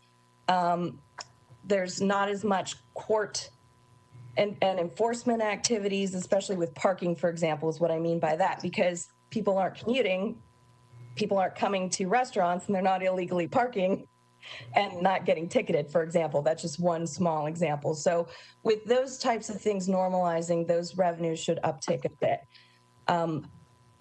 Next slide, please. Charges for services, we're hoping that the lifting of state mandated gathering restrictions, if they do occur, when they do occur, will permit for more recreation programs, and that will, of course, drive revenues upwards. Obviously, intergovernmental, for the reasons I mentioned, would be an overall decrease because of the one-time assistance that we would no longer be receiving, but that is subject to change. There could be another package that comes out that gives us some assistance. So, but this is again for fiscal 22. Anything that happens now would be related to fiscal 21.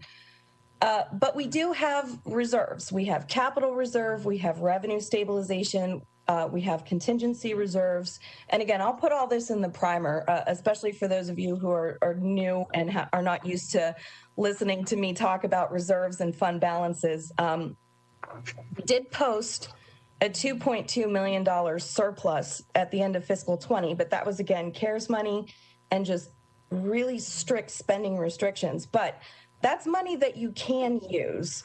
I know the ratings agencies prefer that you don't use it if you don't have to, but if we have to, that's what it's there for. Your unassigned fund balance at the end of fiscal 20 is sitting at about 38% of your operating general fund expenditures. That's a really good number. The downside to that is you don't want to keep tapping that, because that 38% drops fairly quickly, especially if you're going in for a couple million. So there's a balancing act to be done there. But I'm mentioning this because these are all strategies, and we can certainly have more discussions about the various strategies as we go into the budget season and get through more of fiscal 21. Next slide, please. So other revenue considerations, just things to keep in mind. The town council does set the tax rates for real estate taxes, meals taxes. Cigarette taxes, we're at 75 cents a pack. It hasn't been raised in a while. There's room there. For example, if you wanted to consider that. Transient occupancy, I think we're at our maximum. With that, there are state mandated maximums for some of these taxes, but they're just to make the point of, you do have some control over some of these taxes via the rate. Again, use of fund balance, use of revenue stabilization, expenditure control. Do you want to make permanent changes, temporary changes? What other things come to mind? And that's the point of this discussion item tonight and this PowerPoint, because the ask from all of this, as you absorb it, is not next week, but 3 weeks from now.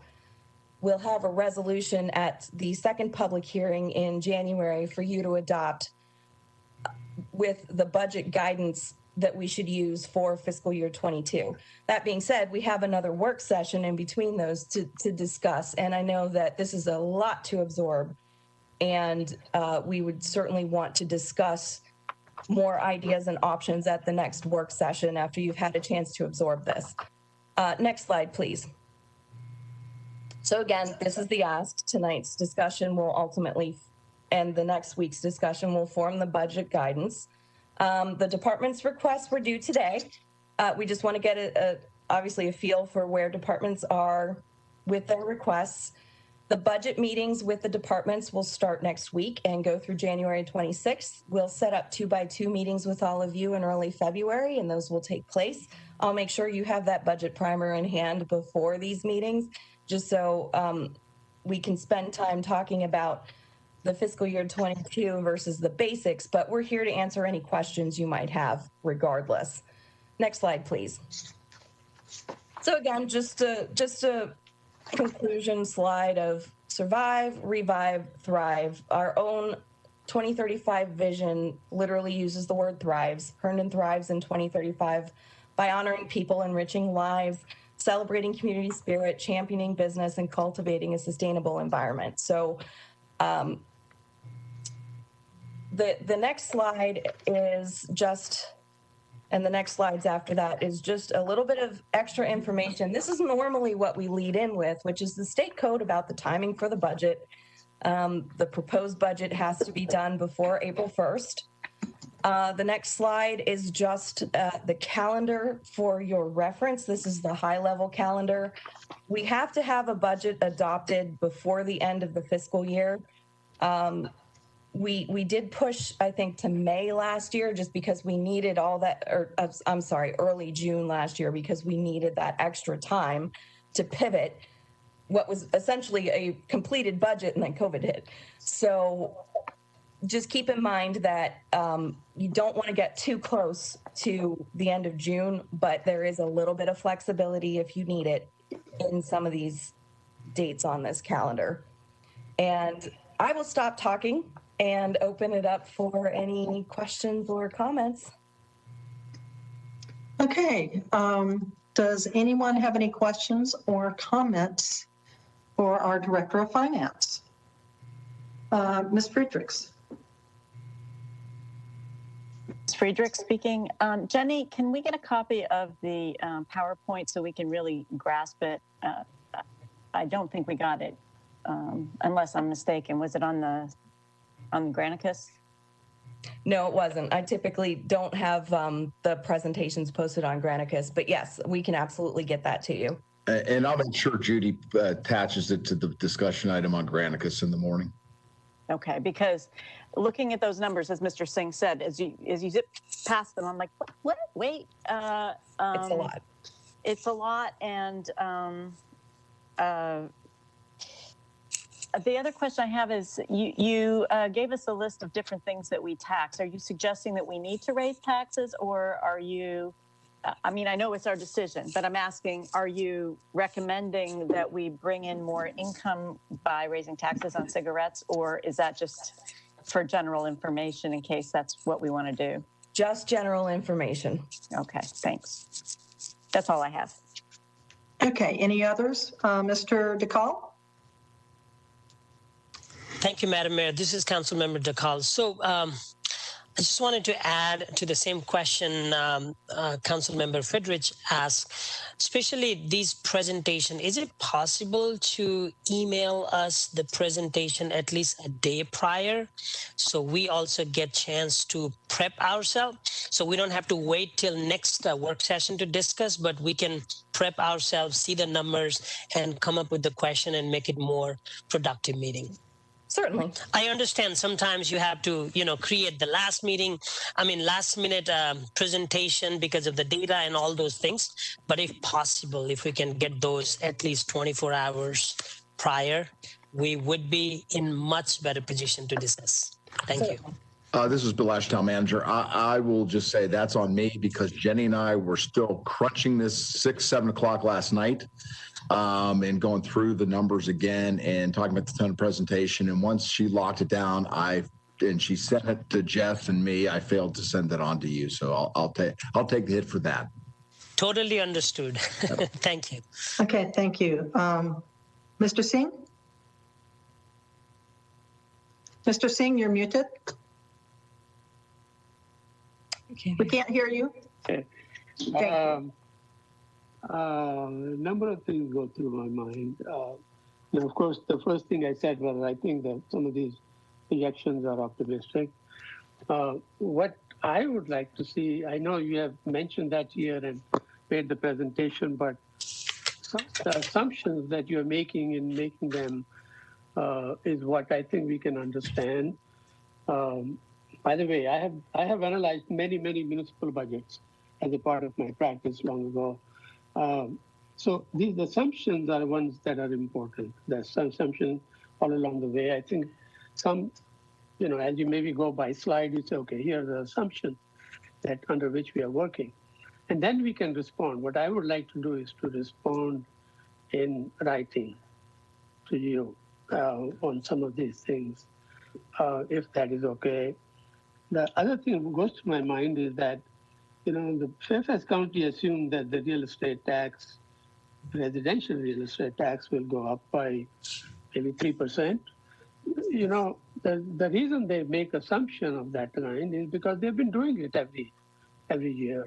Every year it increases by 3%, and there is essentially no what I call rebellion against them. And what it's sort of one way to think about this issue is that the income of most people are decreasing. Their ability to incur expenditures is decreasing, and they may be actually borrowing off of their home equity and other things. Under those circumstances, unless there is a massive influx of businesses or people into certain areas, the home prices should not go up, and that at some point it will catch up with Fairfax County or even us. Is that this is not okay to increase the taxes under these circumstances. And I don't know, I certainly have been thinking for several weeks actually to make that comment to Fairfax County supervisors, that this is what they need to think about.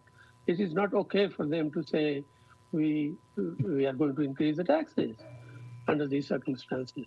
So be that as it may, that's a very strong point on my part. I do want to make that question, because then otherwise you'll reduce the standard of living overall.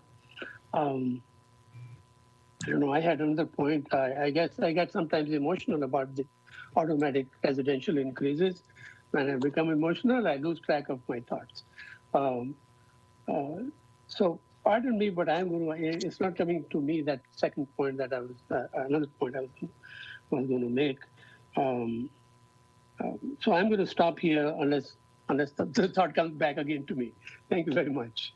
Okay, Ms. Friedrichs? So I just wanted to respond to Mr. Singh, actually. I agree with you. What I'm noticing in the newspaper articles talking about the residential real estate market, and perhaps, this isn't what you're talking about, but people seem to be buying a lot in outside of the Beltway. It's as if everyone's fleeing, and I don't know why they would flee to Herndon because it's pretty densely populated, but it seems to be the case, and maybe the town manager has some information on that. But when they buy the houses, then it automatically increases the value. I don't know why they would need to raise the taxes, but at any rate. But that was my point. If some people are coming into the town, I mean, the prices go up and the demand is higher, right? And so the question is, can the demand really be that high that in spite of COVID, in spite of this decrease in salary? Thank you, Mr. Singh. Were you finished, Ms. Friedrichs?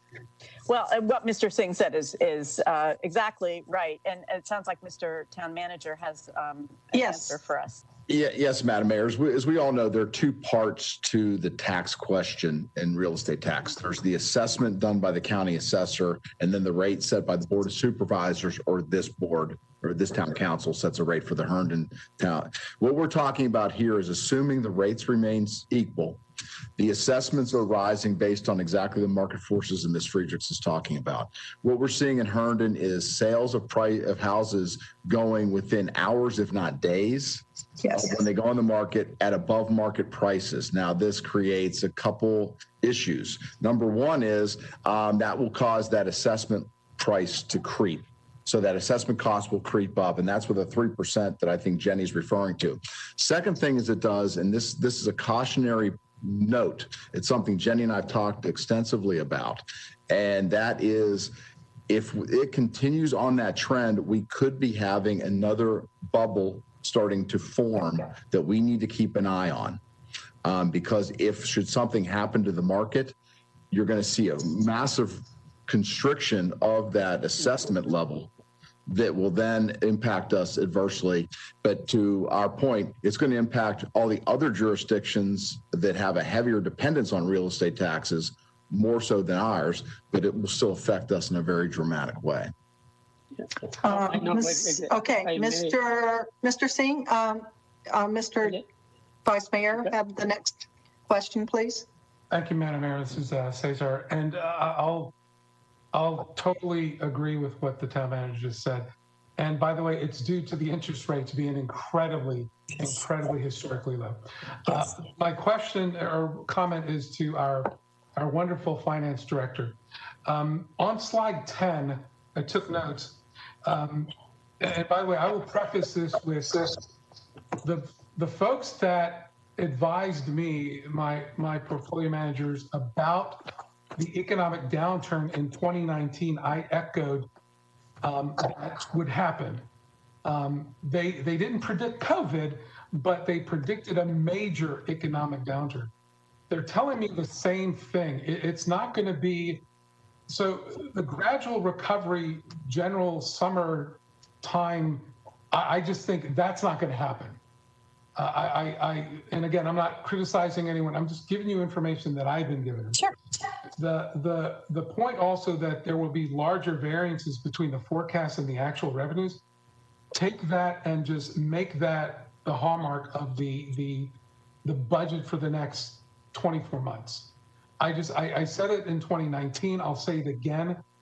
We're not through this thing. We are not going to get through this thing. I think, we're being a little bit too optimistic in terms of a recovery. If anyone's talking about a recovery, I don't see that. I don't hear that anytime soon. So I think we got to put ourselves in that mindset that revenues are going to be very, very affected downward. And I just think we need to think about that in terms of how we prioritize things. But thank you for that. We're going to need you to help us through all this, Jenny. Thank you. Is there anyone that hasn't? Oh, Ms. Tripoli, you had a response? Yes, thank you. This is Jenny Tripoli, Director of Finance again. You're absolutely right, Vice Mayor Del Aguila. These could be very optimistic. The hope of the vaccine taking effect and some recovery in the summer months could indeed be optimistic. I did look through Fairfax County's guidance. They issued some guidance again. That was back in November. Just reading in general some articles as well. And you're right. Nobody's saying we're absolutely going to recover in the summer and everything's going to be hunky dory. But that's why we have the tools in the toolbox that we have with regard to fund balance, revenue stabilization, and what do we want to see in terms of, are we going to make structural changes, temporary changes, permanent changes? These are all part of the discussion, and everything, I agree, is on the table because we just don't know. And the projections are based on what we're seeing right now. But again, especially with the excise taxes, that data is lagged. Meals taxes are lagged by a month, sales by 2 months. And so the data as of December 31st is really as of November for meals and transient occupancy, and as of October for sales taxes. So you're right, there's a lot of volatility and uncertainty, but we do have some backstops, and those are things that we can absolutely discuss. And we'll be having a lot more of these discussions during the budget cycle because of that uncertainty. So thank you for that point. And can we hear from some of the council members that have not spoken? Mr. Regan, please. Thank you, Madam Mayor. I guess this is just building on the Vice Mayor's point, and I'm going to quote him incorrectly, but he essentially said something like, the one thing we probably should expect here is that projections, projections don't match actuals, and maybe that's in a couple of different directions. That disparity is going to be increased in the next 24 months or whatever it turns out to be. One thought that comes to mind when I hear that is that yet, we still just have the projections that we have, right? That's the reality of it. We are living in a world of imperfect information where, historical norms don't apply in the short term. So one thing I take from that is that we need to be more adept to pivot, to pivot more often in a shorter time frame, in a greater amount. And that's really hard to do when we're talking about, services that are critical, when we're talking about people and their jobs, and we're talking about long-term capital projects, for example. But I guess that's the hard work that we have to do, right? Is finding a way to be even more nimble in a time when still the things that the levers that we're pulling are, have real meaning, and they're not easy to pull, and they affect a whole lot of people. I don't know if that means that we look at this more often or, exactly what that means, but clearly there will be a need to be able to move quickly, even in spite of the bigness of what we're doing. Thank you, Madam Mayor.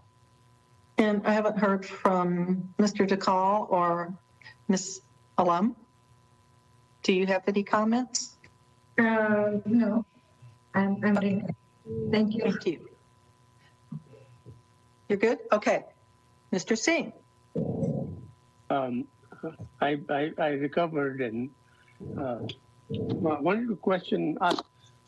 First of all, responding to Mr. Reagan for a second, as I already said, that I think that we need to have a more pessimistic forecast so that we can see, maybe plan for that. And then if it turns out good, that's pretty good. Judgment is yours, but that's sort of my. But the thing that I wanted to ask the town manager really, is that to what extent do you have flexibility in reducing staff?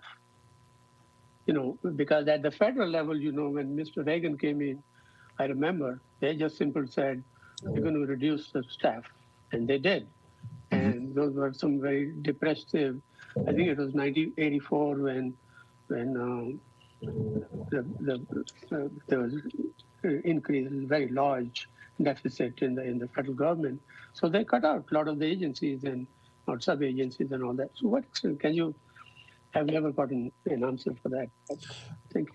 This is Bill Ashton, Town Manager, answering that directly. Under the charter, the town's charter, I have great latitude in that.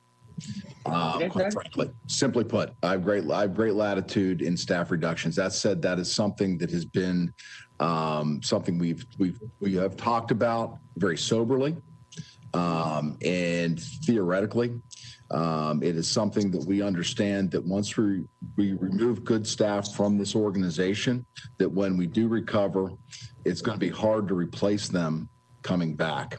It also will directly affect service levels.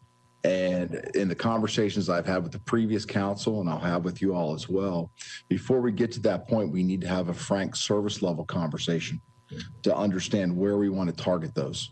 And that's going to be a public policy question for you all, to tell me what areas are where we need to start looking.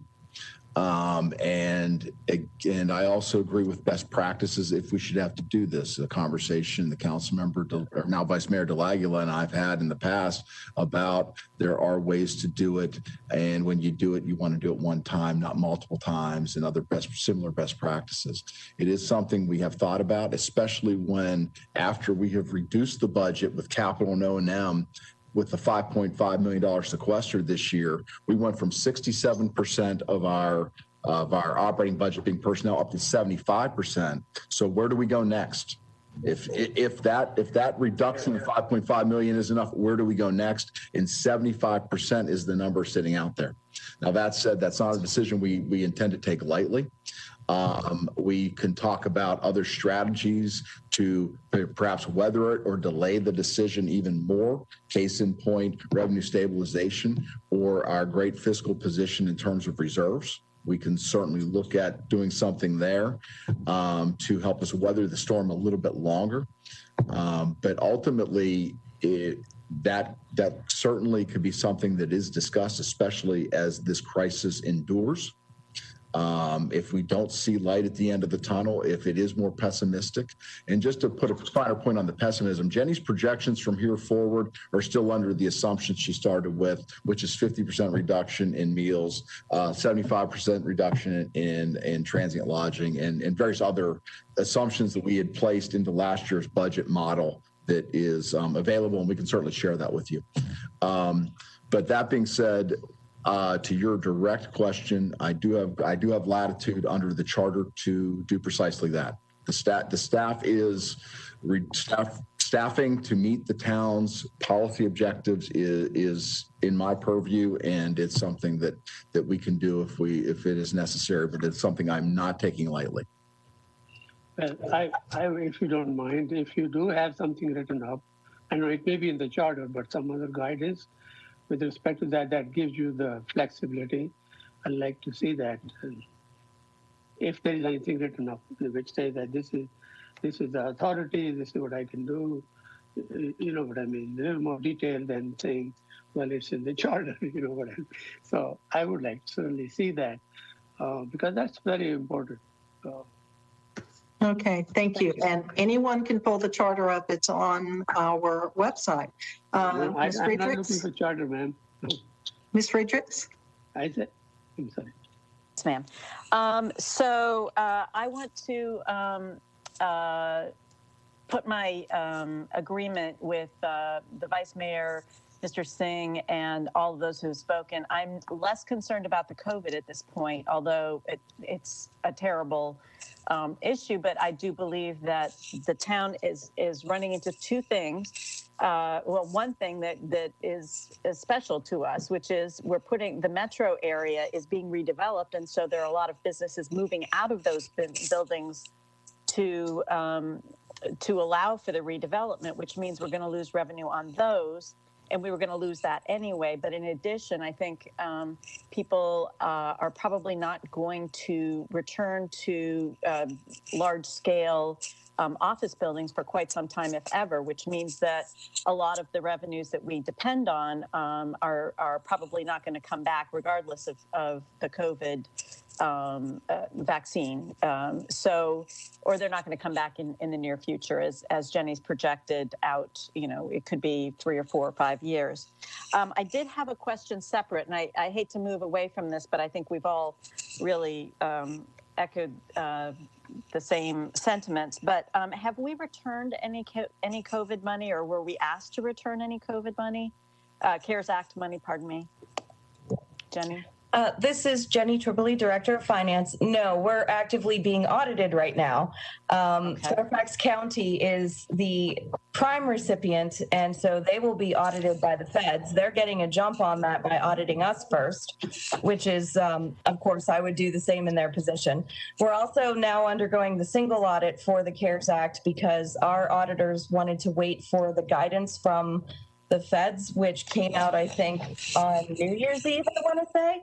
So, but to date, no, we have not had to return any money. And again, that's why we worked in lockstep with Fairfax County.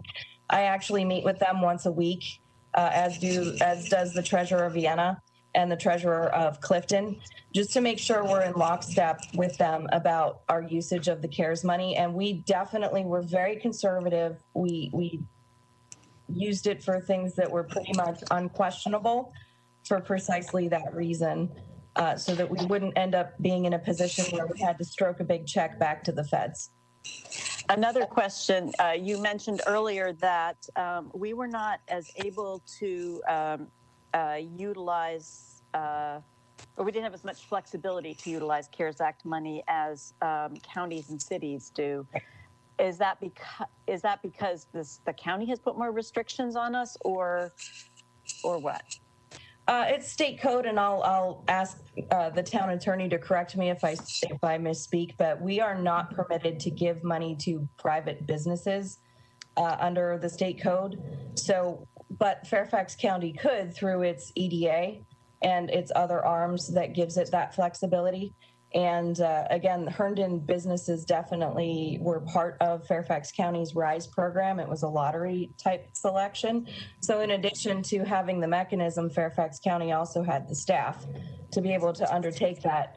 There was still a very large question about whether or not any grant recipients would be considered sub-recipients as well. And that comes with a lot of reporting requirements. Fortunately, I believe they were not deemed to be sub-recipients.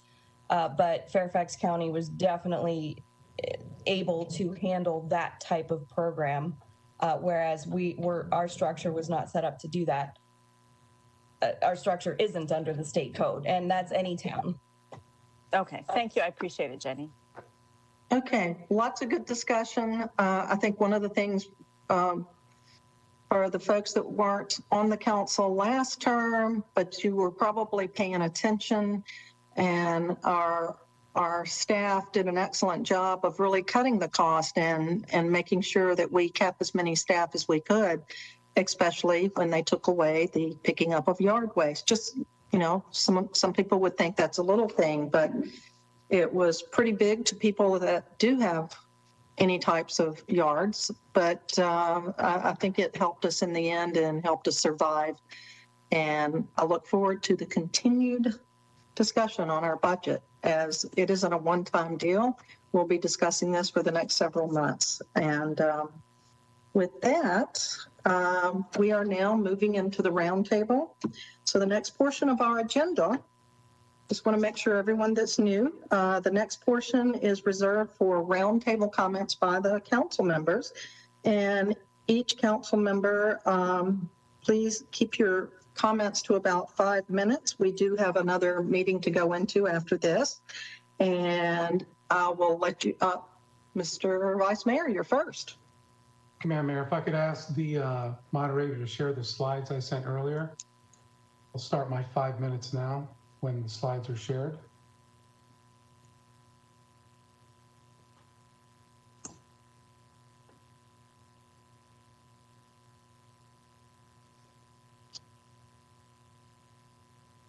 Thank you. So I put this together based upon some citizens' input and council members' input. Look, the town has experienced a lot of change rapidly, and I think we need to continue to adapt to what will be continuing change to ensure our long-term success. Next slide. The things that I think we need to talk about as far as our initiatives for 2021 and 22 start with transparency. Everything we do needs to be completely open and available for citizens to either understand or check with later. I think that's important. We have to have transparency as we continue to reform and reorganize things that need to be. And then we need to separate those into short-term or long-term initiatives. And I think as we go through this, everyone will understand why it's important to do this. Next slide, please. The economic pressures are basically moving us to this. So one of the things I think everyone would agree to is all meetings, regardless of whether they're public or closed door, should be recorded. I verified with the town attorney. And outside of some personnel matters, when it's appropriate, I think the public has a right to hear what was discussed. An example, our financial or discussions about the Comstock project. There's no reason now those discussions can't be made public. And in terms of the spirit of a FOIA request, everyone should be able to FOIA, not just rich people, right? I think the last FOIA request I did was like $1,400. I don't think that's truly open government. Next slide. And by the way, all these slides will be available to everyone, including the public. In terms of how we do that, well, I think there's a couple things we can do that. I won't go into every one of these, but just the fact that we make public records available easily, tagging them, whether they're litigation or decisions, the public deserves to know what we're doing, even if they're in closed door meetings. Like I said, these things are just merely suggestions to uphold complete transparency. Next slide, please. There was something that was brought to my attention. I thought, I need to understand if this really happened, right? So if things are decided by council and then later changed, we need to make sure that's either documented or brought back to council. And someone can help me with this. There was a change and approved to a master plan in 2012. 2014, it was changed. Did that really happen? I think we need to look at these things. If the public records are available, let's make them available. Next slide. In terms of some of the other things that we need to change to support reform, is we need to look at some of these development enforcement, specifically the Herndon preservation. What value is that really putting towards the town? These are the things that this council needs to look at. We've not discussed these things. The previous council, we had to deal with COVID. Prior to that, we didn't have any real strategic planning. So we were reacting to a lot of things. I think the majority of this council wants to be proactive versus reactive. And the HPRB is one of those areas that we need to definitely reform. Next slide, please. In terms of some of the additional reforms, in terms of the community development, what are we doing in terms of crowding? What are we doing in terms of the cost? Is this something we can address? How are the existing regulations affecting some immigrant communities more so than others? Again, just another topic for reform. Next slide, please. In terms of from the council level, I think it was brought to our attention that there isn't any official onboarding for new council members. You just kind of get thrown in the pool and sink or swim. These are some of the things that I think would help. Someone brought up standardization of staff presentations. I think that's worth pursuing. Some folks who had mentioned allowance for council members haven't been changed since '85. I'd also like this to see us look at what boards and committee members are being allowed. Next slide, please. In terms of some of the neighborhood potential changes, speeding is a big problem and a concern in a lot of neighborhoods. There's foul-smelling areas of some of the town. Traffic flow is still an issue. Gun safety, we need to get on board with Fairfax County. Again, strategic decision discussions. Next slide, please.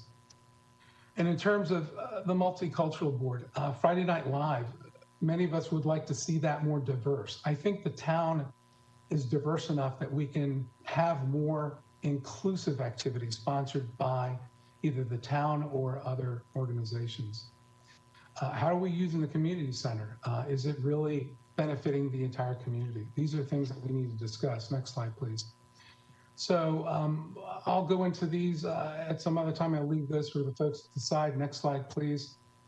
Bottom line is we need major changes due to the economic pressures. I think someone mentioned agility. I could not agree more. We need to be less rigid. Okay. If you could wrap up, you're hitting your 5. Thank you. I understand that. Again, these slides are available. Next slide. What I'm proposing is a strategic planning session. We used to have quarterly roundtables. We can have those followed by a real strategic planning session. Long-term planning initiatives, finance, let's start looking at 5 years and use 10-year to 20-year, year-over-year trends. Okay, thank you, Mr. Delacula. You can add this to your next comment. Thank you. Thank you. Last slide, please. And thank you, Mr. Delacula. Again, this is part of the workforce housing initiative. I encourage everyone to support these initiatives. Thank you. Okay. Next person for the roundtable. Ms. Friedrichs?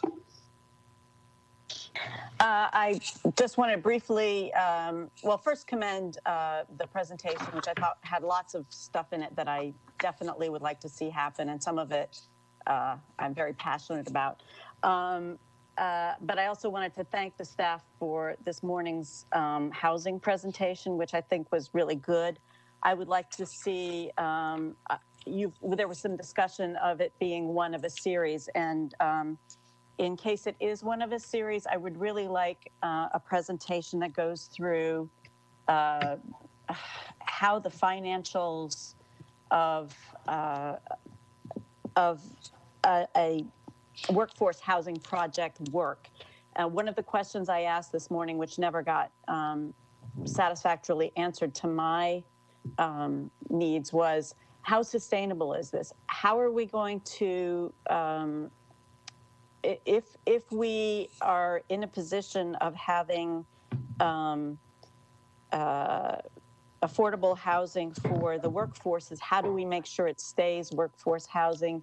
And sorry, I'm getting a little tired, so I'm kind of running out of steam. But I'm quite inspired by some of the things that the Vice Mayor put in his presentation. I look forward to reading the rest. Thank you. Okay. Madam Vice Mayor, if I can just answer yes. the council member's question. Thank you very much. To your point, yes, that is one of the things we are talking about. We're working through our economic development office to work with some academic folks and some folks that have worked in the development community to talk precisely about how these things are financed. I think the quote I like to throw around a lot of times is the Andrew Carnegie quote that life may have 50 questions, 49 of them are answered by the term money. So, and this is no different. So we do want to educate on that. We are also looking at one focused on the housing baseline study that's happening at the state level. And we're also looking at one focused on how the county plays a role in some of these questions as well. Those are the 3 that we have in mind that we're already in the process of working on to, again, information gather so we can help establish baselines, figure out what tools we have at our disposal, and then work on policy objectives. Again, it goes back to my Army training where the most important information on the battlefield is where you are. Then you can figure out where you need to go and how to get there, but you need to first understand where you are. So at that point, hopefully these, and if you all think of anything else, please let me know. I will certainly try to get that information in front of you. I think it's important stuff. And thank you for bringing that up. Okay, thanks. Okay, Mr. DeCall. Thank you, Madam Mayor. Well, I have written my comment as well just to make sure I don't miss anything. So, Madam Mayor, this is Councilmember DeCall. Thank you for the opportunity to speak. Well, this is our first work session for the new council for 2021 and 2022. I would like to thank the citizens of the town of Herndon for electing the most diverse council in the history of the town of Herndon. I would like to congratulate all of you for getting elected to serve the 4.2 square mile of endless possibilities, as the former council member Bill McKenna always says, right? I would like to commit to this council and to our constituents that the work I do, the decisions I support here will always be guided by the value that we can add to this town. We'll always be open to hear new ideas or different perspective, as I believe in continuous growth and improvement and development. My ask to the council is the same. Let's be open to new ideas, to discover things, to make our processes better. As we all are evolving, and so is Herndon. The only thing that may hinder our way of growing or moving forward or moving towards the right direction is the opposing force that says, well, we have always done this way.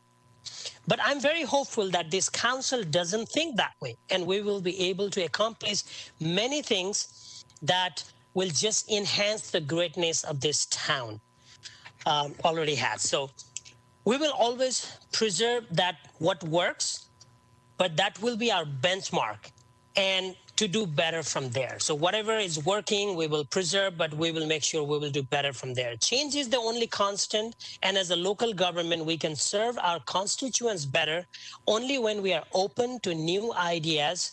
And whether I agree to idea or I don't agree to idea, I want to listen to the new ideas, because I don't listen to ideas, I miss something. As we constantly have to adapt to the ever-changing world. Again, I'll be diligently working with the council and the staff and all the stakeholders to address the housing issues, like Vice Mayor De La Guela presented. Well, I was also part of it to, give some of the ideas, and together we created that, but I wanted that to be discussed. And to address the housing issues, to help entrepreneurship and support the local businesses, to open multicultural board to celebrate the diversity that we have, to enhance the transparency of the decision that we make here, and to reevaluate and change, amend, enhance the town processes and guidelines to make them updated and relevant, and to have the quarterly strategic planning to proactively prioritize the initiative and to also assess the accomplishment that we have. I'm looking forward to everyone's support. Once again, congratulations, and thank you for the opportunity to speak, Madam Mayor. Thank you. Thank you, sir. Next, Mr. Singh, and then Ms. Alam. I will not make so eloquent remarks as Mr. Duckle has made. I am born of experience. I was here, I got elected in 2010, and as you know, Madam Mayor, and in 2014. The suggestions that I have put in this item are born of experience. When I talk about lack of transparency, when I talk about the fact that there is no long-term plan, we can go back and look at how the metro plans were made. There was no plan. We were left alone. There was nobody took action when Fairfax County and the state and the airport authority were taking action. We need to make sure that whatever is new is coming up, that we do actually take care and make sure that we are prepared for those items, whether it is workforce housing or whatever it may be, that we need to move on. So when I talk about, when we talk about multicultural stuff, I'm not talking about we can talk. It seems like it's a nice term to use, but I have gone to people's homes and known people have said, "Can we hear some other music? Can we hear? Can most of the people, by the way, think that Friday night drive is run by the town? Hell no. I mean, I wrote an article that created a fuss all over the town. And simply because I wanted to know how this worked. That is where my experience comes in. It means that Friday Night Live is run for the benefit of essentially the Chamber of Commerce. They make tremendous amount of profit of that. Maybe they didn't make last year, but it constitutes about 30 to 40% of their budget. Okay, and they determine what the programming is going to be. So we do. That is why we are saying this needs to be done. We also have gone to many of the immigrant homes. I said, can we have something? I have talked about folk festival for the town because I saw one in Pittsburgh, how successful it was when I was in school there. So all the suggestions that I have given you, I have filed freedom of information requests where I do know what the documents were. But when I filed for the request, the town wanted $1,500 for something that I would pick up in one goddamn minute.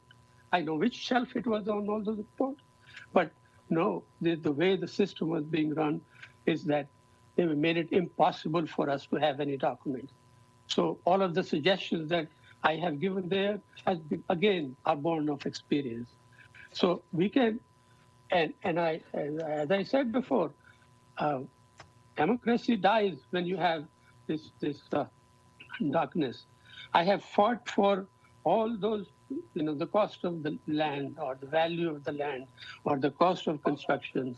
All of those things I have questioned. But yet we have, in my view, Mr. Town Manager, I disagree with you. We have given away the land free to the developer. That's the bottom line.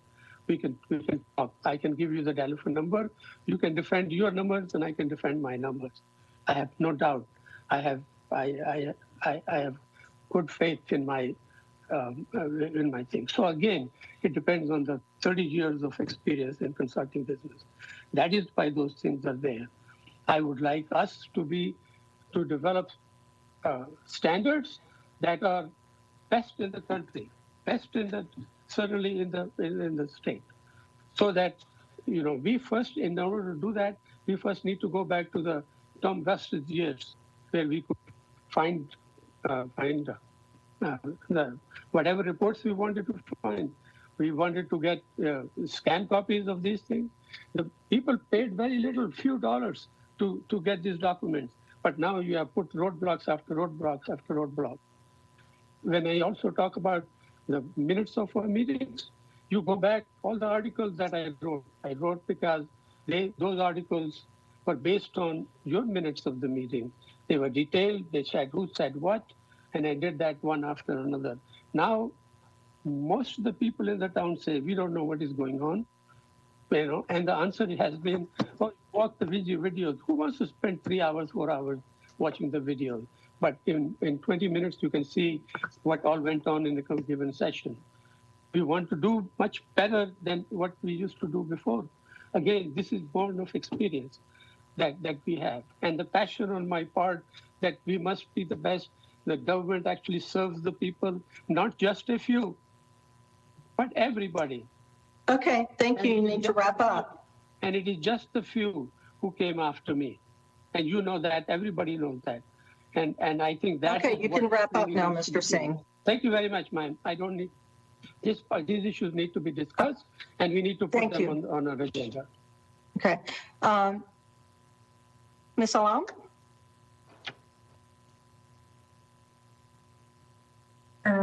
Madam Mayor, thank you for giving me the chance to talk, and I would like to thank you for your leadership. And also, I want to thank the voters that they have chosen me to lead them in Herndon, in the town.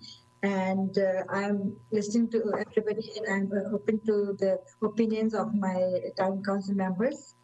And lastly, I like the presentation which was given by the Vice Mayor. And thank you for your time. Thank you. And Mr. Reagan, do you have any comments for us tonight?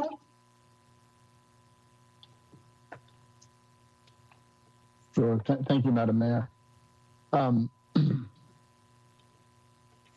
The items that the Vice Mayor just ran through, several of them are ones that we've discussed at length really through the campaign and were ideas that frankly I ran on. And so I'm glad that he had an opportunity to share them and hope that we can spend time on them. There's one that was not on the list, or maybe you didn't have time to mention, that is about reporting of police statistics and interactions with citizens. I see we got the weekly crime report today, and I know we see the annual report, and I'm sure there are others, but I'll be very interested to dig into those and see what kind of details we're getting back, and see what is realistic for a small town department to provide on a regular basis without really weighing them down. Aside from that, I would say that I'm excited to be on this council, and I'm excited to spend time with each of you. The work is not easy, and the difficulty is in the details of it and crafting good legislation. It reminds me of a boss I had many years ago who encouraged vigorous debate, and there were two of them. They used the term argue joyfully. And I always really liked that, because I think there is a way to respect each other and to argue vigorously and joyfully on the items. And I've become a very firm believer that when we take an idea presented by one and break it down and build it back up with input from all, it becomes much better than it would have been if it was just shoved down through the process by one individual. So I don't know if any of you have heard the term argue joyfully, but I hope that you'll try it out with me and see if we can be successful with it. Thank you, Madam Mayor. Thank you, Mr. Regan. And yes, I think a couple of our chief justices were into that, joyfully debating one another. I enjoy that as well. My mom and I still speak, and we joyfully debate on many opposite issues. With that, just wanted to remind everyone that one of the things, Mr. Singh, I'm speaking. Thank you. Thank you, Mr. Singh. I'd like to make a comment to Mr. Regan. No, Mr. Singh, you went over your comments, and we have another meeting to go into. Thank you. One of the things I would like to bring to everyone's attention, we do have a mandatory FOIA training. This is required. This is a first time for everyone here. So no one has the experience on this. This is brand new. We've never done this before. So we would like to make sure everyone gets this in by the 28th of February. And our AAA rating could be at stake because they can ding us for not doing that. So please get that in and help the town keep that rating. Also, I think the people that have been on council before know this, and I think everyone's gotten the emails, but the Virginia Municipal League does excellent training.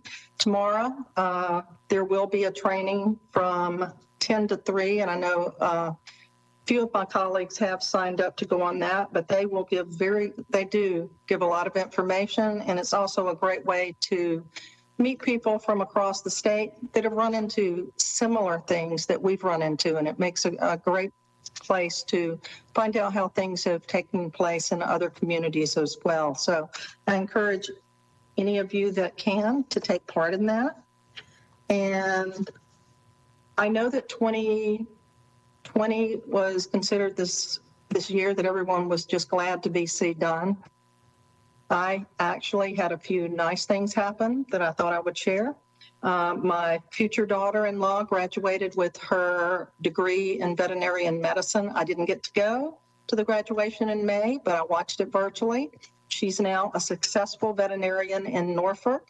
She and my son bought their first home, and they were married in December. So I ended the year on a pretty happy note, and I'm still looking forward to 2021 and look forward to serving the town. And I thank everyone that put me in this seat, and I look forward to working with everyone. And I hope that we can all start having conversations on a weekly basis. Having things just show up at a council meeting with no knowledge is quite a shock to the system. And I would really like to work with people. And the only way we can work together is if we communicate with one another. As the council member just said, disagree joyfully, debate joyfully. And with that,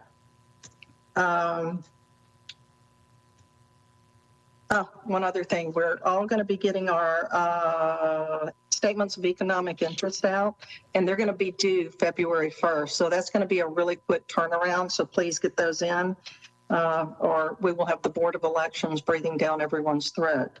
Mr. Town Manager, do you have any additional comments this evening? I have nothing further, Madam Mayor. Thank you. Okay. So with that, we do have a need to go into a closed meeting. And before I ask for the motion, I'd like to take a few moments to provide an explanation of what the closed meeting and to those listening to our work session so you'll know what's going on. Only public business matters lawfully exempt from open meetings requirements by the Virginia law are allowed to be discussed in a council closed meeting. These matters must be clearly stated in the motion to convene into the closed meeting. Immediately following the closed meeting, as the first action of reconvening in public session, the council must certify by resolution that only the matters heard, discussed and considered by council in the closed meeting were identified in the motion to go into a closed meeting. And it's also, the council cannot take any action in a closed meeting. The council must take all its actions in public. This means that the council must come out of a closed meeting to make any motions in an open meeting.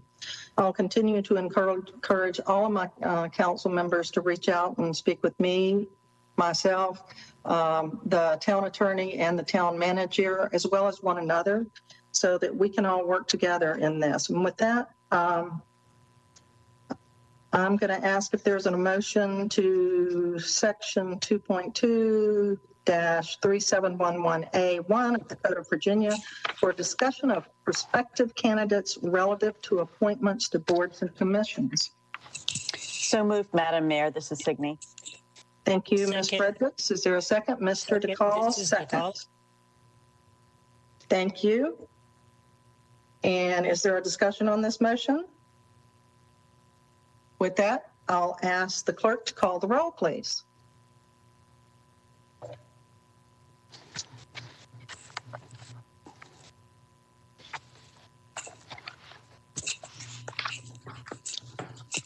Delacqua, Yes. Allen,